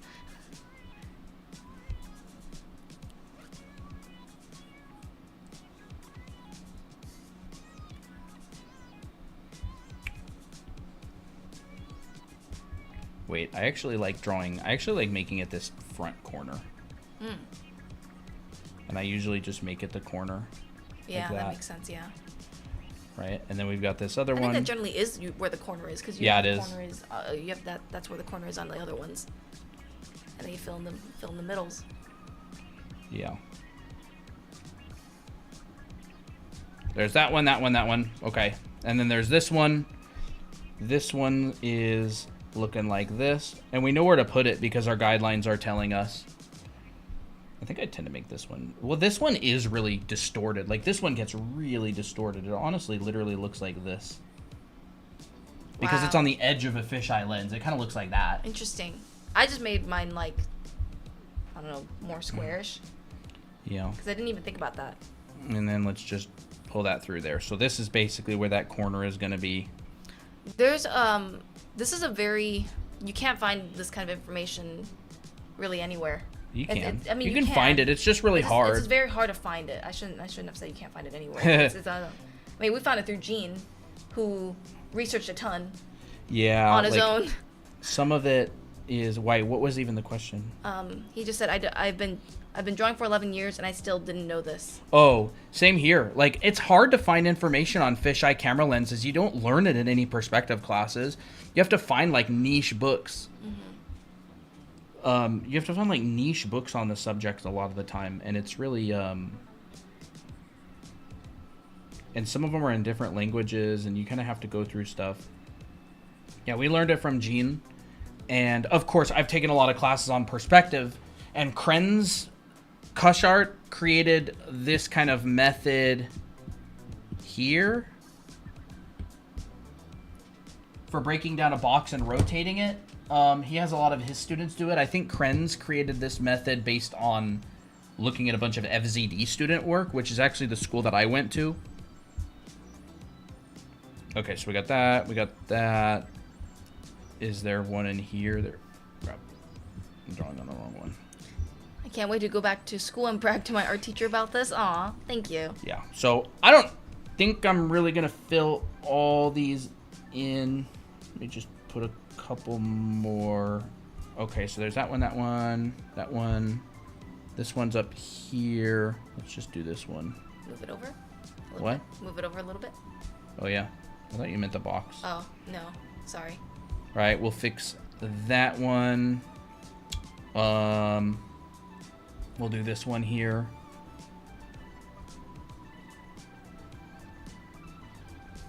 Like that. And then I'll just keep it at that for now. Maybe I'll chuck this one in up here. It takes a long time to fill out. Yeah. I wish we could do it in like a blank, but then you guys wouldn't really be able to see how it's done. Yeah. We'll put these ones in though. This made me realize I like drawing cubes. Yeah, cubes are actually very cathartic to draw. Yeah, they're fun. I like them. And then afterwards, you can basically just draw a bunch of boxes in different angles, and then you could basically create a person out of it. Yeah. Which would be wild. So, all right, let's just say that for now, all right? So, what I want you to do for homework after you've done the 4, right? This initial quadrant right here.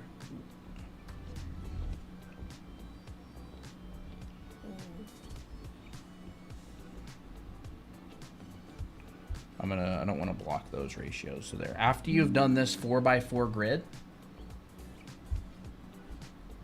Do like 20 of these. Using the grids and mapping them out. Do like 20 of them for homework. And then after you've done this, I would do another 20 of these full grids. And all of these will have rotations around the edge, by the way. So It'll like, just look like the horizontal. yeah. Oh yeah. Oh yeah, rotations. No, I don't. I think those are only on the top and the bottom. Are they? Oh yeah, I guess they are. Wait. No. This, yeah, I wouldn't do that. I would do. I would just erase that. So you would do. It would be only on the top and the bottom. You're right. Because this would end up being just another. Yeah, it'll just go back to the original. Like that. Yeah. Okay. Original. So these are only on the top and the bottom, which means that you've got green. These are all green. This one's rotated, and I'm gonna do these really fast. Like that. And this one is the opposite. And then this one is the diamond. And then this one is That almost looked like an actual box. like that. Yeah, it kind of does with the two lines. Yeah. Get out of here. There. Right, so you would do 20 of these sets. We reached 10,000 total viewers. Oh, wow. Crazy. That's wild. All right. And then after you do this, after, you're going to go and you're going to create 20 of these fisheye perspective grids. And again, the way to do it is you get the right layer, draw a circle, Draw a cross. divide it in half. This is your fisheye grid. Middle is your Z. Halfway point. Bisect. Bisect. Bisect. Not bisect. a day. Just do 20 total, and then you can always do more later. Just total. Just total. Bisect. If you've done it correctly, these 45-degree lines should go through that X. If you haven't done it correctly, oh well, try on your next one. Yep. That's okay. Don't have to get it perfect. Yeah. See, that one's kind of off, but it don't matter. Kind of has to be like relatively accurate. 20 of these.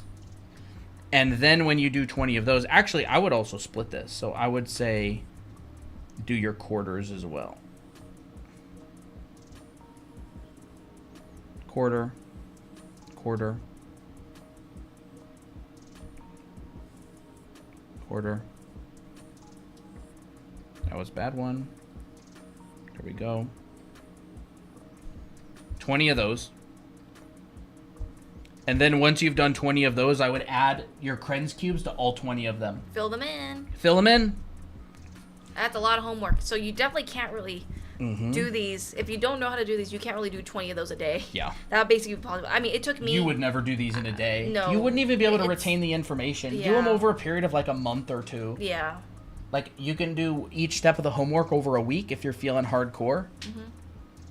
And then what I did earlier in the stream is I just made an ellipse and I just added some boxes to that. See, this is my 3-to-1, right? And then I'll go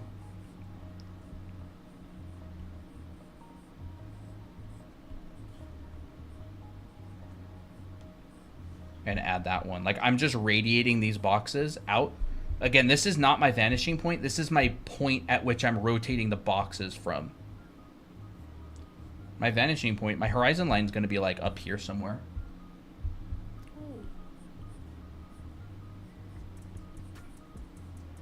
Right? And then we can rotate this one. Make it a little bit smaller. There we go. Thank you for the follows. Ren Draw I kinda wanna Destiny, try to see Geo that. Geo Art, and Sophia Mantilla. Thank you, Mantia. Thank you for the follow. I want to see that edge a little bit. There we go. Ships Are Wonderful says, OMG, I feel like I need to fill up a journal. My brain feels fried. Oh, yeah, you're going to feel that for a while. Mackenzie, hello. You can rewatch this as many times as you want as well. Right, so all I did earlier when I did like the anime head boxes, and then I took this, and I'm actually rotating these down, so I'm kind of going to use like a 2x2 now. Well, that is your 1x3. This is your 2x2. Yep. So 1 to 3, 2 to 2. It's like the... It's just kind of like based on it. Kung Fu. Yeah. Kung Fu, Karate Kid. Right? And then all I've really done is just kind of rotated that one down. Rotated this one down. Let's like really rotate that one so we just see like a little bit. And I've just done the same thing over there. We might even start seeing the back of that one. So like, you know, let's rotate it a little bit more. Let's literally just see the back of this one. So there's, that back is right in there. And that's how I did the anime heads earlier. I know. And we could even come up and just be like...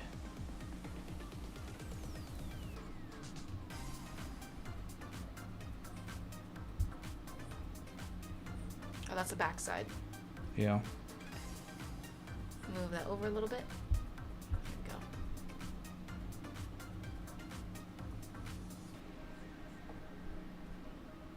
Takes a long time to do, like to get to this point, but it's so worth it. Yeah. Everything's a box, really. Like you can simplify anything into a box.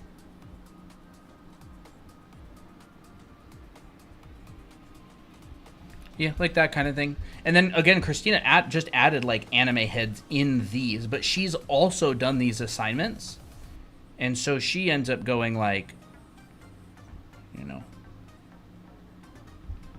I haven't warmed up with anime heads at all today, but you know, it ends up being like that. And you're not trying to fit the entire head in the box, you're just using it as a base. Yeah, you're just using the box as the perspective grid for it, right? You'd be like that, and that would be wrapped. I'm just going to do these like really quick, right? And that one would basically be like a side view, and that one would basically be like a side view, and so on and so forth. And so again, Christina made this really pretty earlier. She did, where the heck? Let me look for it. Turn on the layers. Well, here it is. Yeah, she did these ones. And those are really nice. What is that noise? I think it's another video that's playing. Oh. Yeah, Sounds there like you go. Bob Ross. It does sound like Bob Ross kind of now that I think about Maybe it. the video switched from Cat TV to Bob Ross. Yeah. So there you go. That's how you do it. And then as a little extra bonus, if you want to know how to draw more on this grid, so what ends up happening is once you go beyond the edge of this, you actually start going and seeing the backside like this. That gets real trippy. Yeah, you actually start seeing the backside because now it's starting to go behind you. I don't know if we should cover that one. I mean, you can if you want. And you get these boxes. So it actually goes like this, right? It goes, and then it flips. Hold up. It like flips to its side, and then you actually start seeing the back of it. Which is the same box again, actually. Yeah, same box again. So all you're getting is like you're still using your Z vanishing point. It's gonna start going out and getting bigger, and you start to get major distortion. That's how they make these perspective grids. These really cool perspective grids. Like let me go find it really quick. Here, like this kind of thing. This drawing takes place right here. That's why you get that interesting distortion, because you actually get these vanishing points that come out like this, like that, and these will wrap all the way around and go back to your X on the other side. But a box will look like this. It's wild. Yeah, so if you're like looking down a hallway, it kind of looks like this. Ooh. That's what it looks like. That's where it came from. That's why it looks like that. So whenever you see drawings online like Omao, who does those sick anime fisheye lens drawings, wherever it is, it's probably somewhere around here. Yeah, like this kind of stuff. These are in a fisheye lens. It's this same grid, except this is a 45-degree grid, like that. So since it's a 45-degree grid, it would actually be like this. It'd actually be like this. You'd take your 45s. That's not part of your homework, by the way. No, this isn't part of your homework. His vanishing point, they kind of look like this, and then they go like this.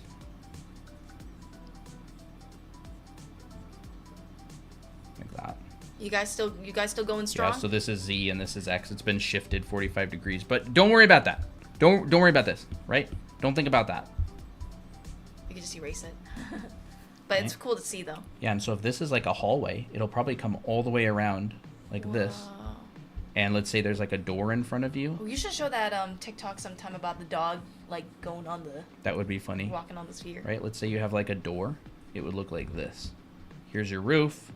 You could maybe have like lights on the roof like this. There's a door at the end of the hallway. Here's a door in front of you. There's a hallway on the other end.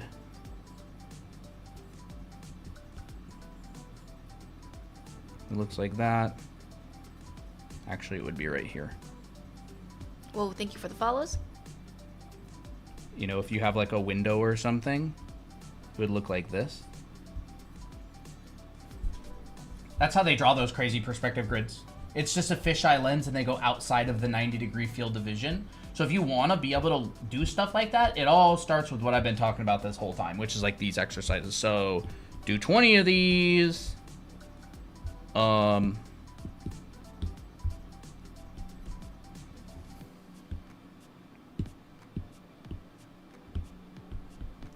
of these. 20 of these. Not in a week. Like, do them one at a time. Over a period of time. Over a period of time, you know. And, yeah, that's how you would learn this kind of stuff. Do building or architecture have to be accurate? Or do you eyeball it? I mean, there's a way to figure out scale and perspective, but at the end of the day, if you're making like a comic or something, it's just telling the story, you know? Like, your building has to be accurate enough that it doesn't distract someone from the story you're telling. Otherwise, you can, if you need to be super accurate, use like 3D programs. Nobody who does like architecture and all that kind of stuff draws it by hand these days. It's all 3D. And you wouldn't even do it in a fisheye lens anyways. So like, you want it to be accurate enough to be convincing. But even like Kim Jong-un and those guys, they're not spot on accurate. They're like good enough. Mm-hmm. And they also know where they can break the rules. You know, we reached 27,000 likes. We should give some head that's taps. Amazing.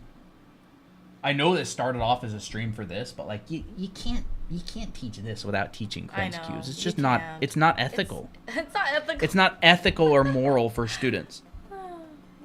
We gotta teach you guys everything. Yeah. So 27,000 likes. It's Look not how here. many lessons that we did over. Oh my gosh! You want to see how much we've streamed? Every single one of these. There's it's on the side over there and the side over there too. By the way, so But TikTok can only see 3. There's actually 5. Yeah, YouTube can see everything. This is streaming. This is only streaming. All those. And we also did a lot of OC drawing, which is actually yeah, in another folder. Yeah. So. Look at all that. So if you guys want to hit the follow button, now's the chance. Mm-hmm. And then this is all OC drawing. Done a fair share of those. And here's some of my folder. Mm-hmm. I like that guy. He's I don't know if Fox is still here, but Kiba's like my favorite. Well, I think he's just so chat core, you know, Discord community. Kiba's very chat core, yeah. Okay, let's go to head pats. Here's baby chat head pat. So 27,000 likes, 28 now. This is amazing. Fantastic. This is amazing. A lot of you get to experience head pats for the first time. Baby chat gets head pats. Amazing. It's been like a month since we've given baby chat head pats. Mm-hmm. They've been deprived. Pat. Good job, chat. 27,000 likes. That's crazy. That's TikTok, by the way. So anyways, that's it. If someone wanted homework, I gave you homework. If you really wanted homework. He gave you homework that's worth basically like you could do this homework for months. Yeah, you could literally do this homework for months, like years. And people would wonder like, how many years did you draw? How long have you been drawing? No, like this is literally the superpower. This is the workout. We should call it ultimate perspective workout. Perspective bodybuilding boot camp.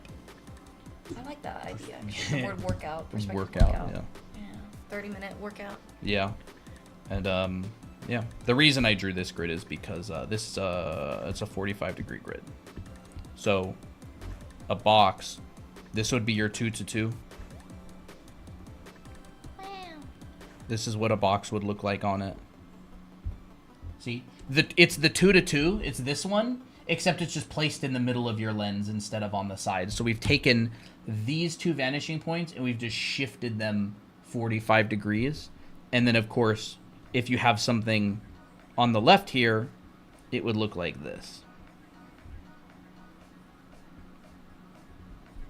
Like that. And if you had something on the ground, it would look like this.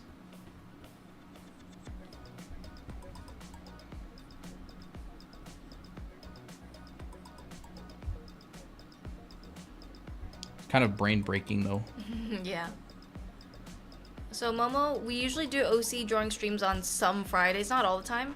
And usually the ones who get picked are random. But if you want a guaranteed to get your art drawn in my style, you can get our anime art school and it'll be a nice watercolor drawing. But that's, I don't really do like specific requests for OC drawings. Any 3D programs I can use for the buildings? Yeah, a lot of people will use Blender. A lot of people will use SketchUp. A lot of people will use... Some people use Maya, but... Maya's really complicated. It's expensive. It's complicated. You don't need to use something like Maya. Blender. Blender would be Blender's your best free. bet. Yeah. Some people may use certain programs on the iPad. I don't know. I don't do any 3D modeling on the iPad. But yeah. I'm getting hungry. Are you? It's I'm kind of hungry it's too. 11 o'clock. Oh, wow. We've been on for quite a while. Yeah, we really have. Yep. That's crazy. It's definitely been a long time since we did a stream this long. How long is it? 3.5 hours? No, we streamed for No, 4 I hours, think something it's 4 recently. hours. Well, But yeah, I this hope you way. enjoyed. Hope you enjoyed the lesson. It was a lot of fun. Mm-hmm. I'm seriously saying like we're gonna be coming on and teaching a lot more awesome stuff soon. You know, anatomy, probably some rendering and painting stuff. You know, I want to start experimenting with making thumbnails for the YouTube channel because I think thumbnails really help a lot. Yeah. Like we had way more viewers on YouTube today than normal. we have like 875 total viewers. Yeah.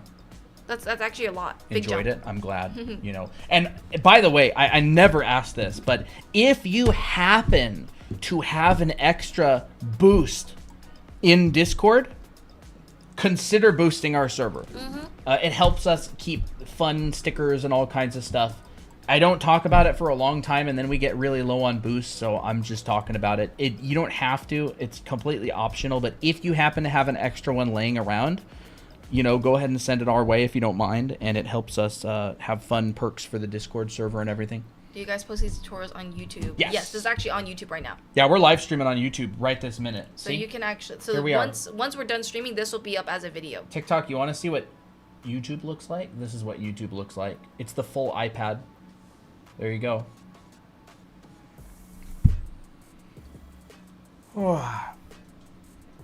Awesome. 2 a.m. in Canada. That's crazy. Well, that's crazy. Yeah, we're on YouTube right now. You can watch the entire stream. It was long. It was good. It stayed on topic. Amazingly This enough. was us figuring out the mask of the, Oh, yeah. the bottom of the mouth. This was, yeah, these were drawings before stream. Like, what the heck does an anime head even look like? Like, and then, like, she started to kind of lock in and be like, oh, okay, I got it. Looks like that. That's cute, dude. Oh, thank you. Well, if you look at like furry drawings, like Disney animal drawings, they'll have that like mask shape. It's like super cute. Yeah. 12 a.m. in Mexico. That's wild. You guys are up late. Very Yeah, late. it's really interesting.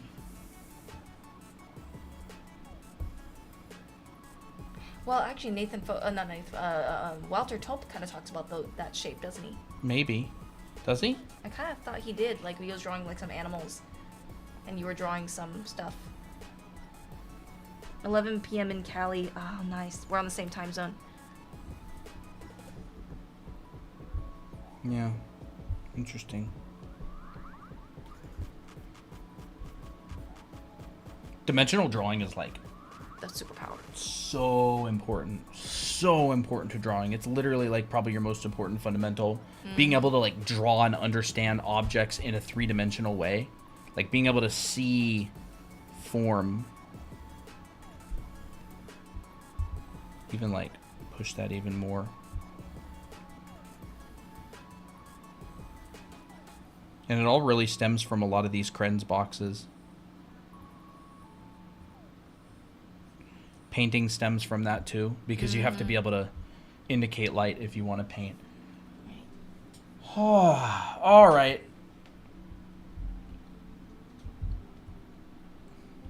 With a sushi roll. Bro, I'm hungry. Stop making me hungry. All right. I don't know what to have for dinner, to be honest. This is an iPad Pro 13-inch, and it's Procreate.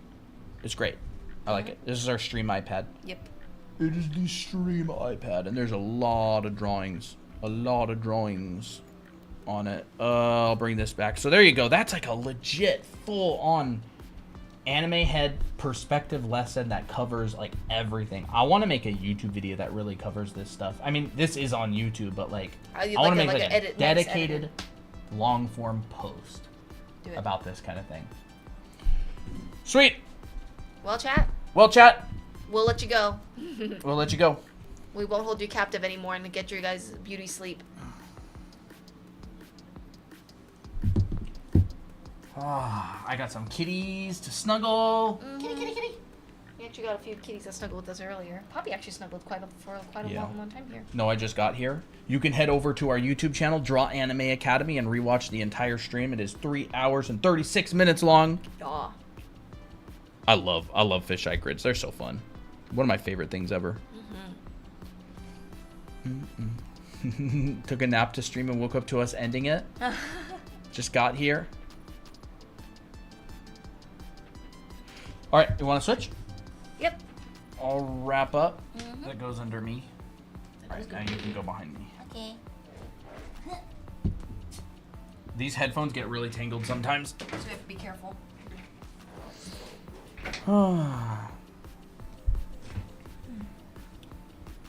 What's our YouTube? Draw Anime Academy. It's actually the same exact username as our TikTok. My cat has ringworm. Can't even snuggle. Bruh. Oh, no. Rip. What days do we stream? We streamed today, but that's not very helpful. Generally Mondays and Fridays, but we've actually been streaming a lot more. We have streamed on Saturday or Sunday or both. Saturday, I think. We've been streaming a lot more. So yeah, maybe we'll even be live tomorrow. It is Wednesday. Maybe. I gotta lock in on videos, but You we'll do, see. and you have to homework. Yeah. And then I gotta get my video up too. Yeah, we'll see. What's our favorite anime? I don't really have a favorite anime. Maybe One Punch Man. Just if I had to name something, it's probably the one I've seen the most times. Have we drawn cars or vehicles before? Yeah, a little bit. I'm not really a car or vehicle artist, but I do dabble a little bit here and there.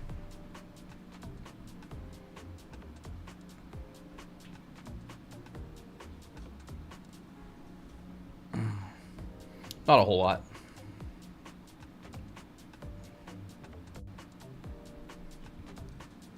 All right, everybody. Thank you for showing up, hanging out. Oh, thank you for the heart me. Yes, thank you. I'm hungry, dude. All right, bye-bye, everybody. Thanks for showing up. See ya later. Go check out the VOD on YouTube if you want to see the stream. Draw Anime Academy on YouTube. And otherwise, we will talk to you later. Bye. Bye-bye. And YouTube will also wrap up with ya. So I will, I'll see you later. See you later. Bye-bye, YouTube.